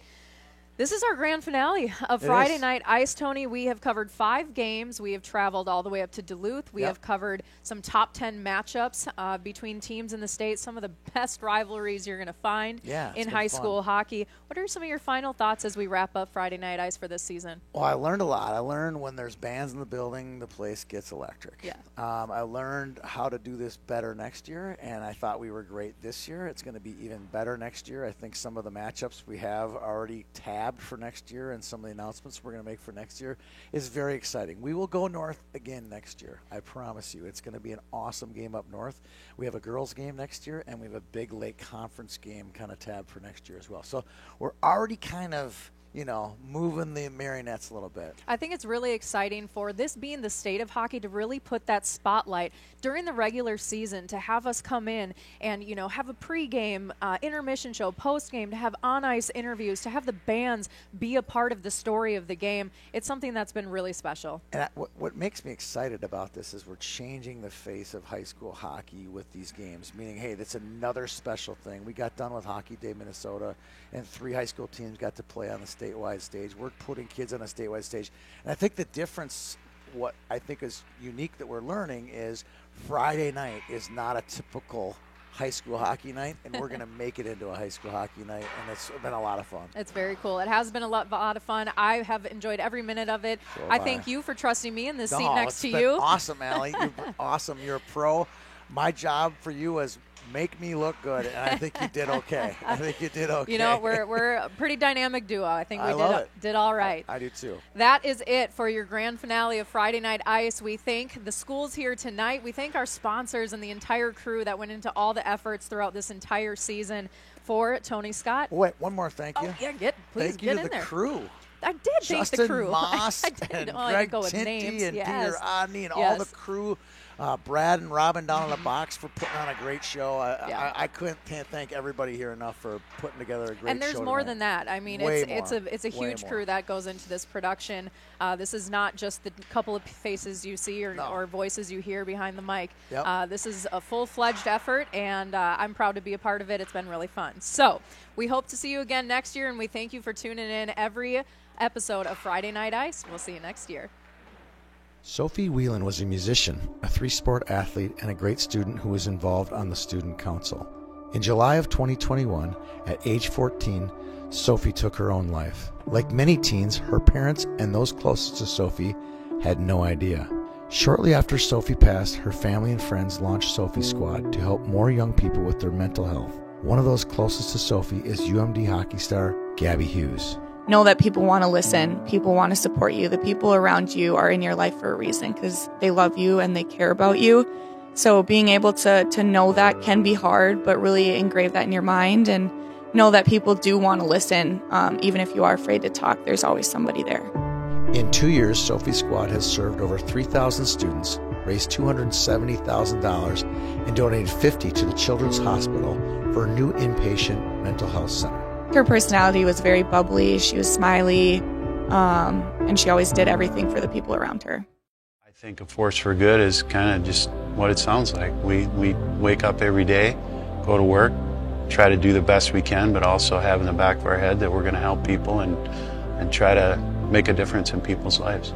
While it's important to do things for others, it's how you go about doing that day in and day out. That's the whole thing. That's the whole thing about one team. I don't care who you are in this company. Everybody has an opportunity to make a difference and contribute to the whole piece of the pie of what we're trying to do. I think pain that moves around, that's migratory, like, gosh, I was sore here for a couple days and now I'm sore here for a couple days. Like, migratory pain seems to be less concerning and less serious. Something that's persistent, pain that lasts more than 2 weeks, pain that seems to be resistant to other things like ice, rest, that's concerning, and anything that makes you limp is not okay. There's something wrong if you're limping. If you can't bear your own body weight on your legs, something's not right.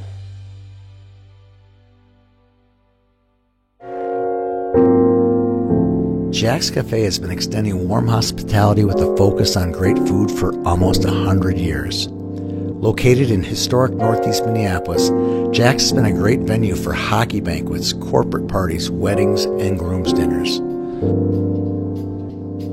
With private rooms of any size, guests can have that great Jack's experience for 2 or 200. See you at Jack's. Brewpub Pizza is specifically designed with the hungry in mind. It's big, it's bold, and it's outrageously delicious. Brewpub Lotta Mozza Pizza is made with your favorite premium meats and veggies, topped with over a half pound of real Wisconsin mozzarella cheese. When you're looking for the ultimate pizza adventure, when you crave a really serious pizza that brings the great Brewpub experience, this is the one. Pick it up today at your favorite local grocer. Brewpub Lotta Mozza Pizza, the ingredients for a great time.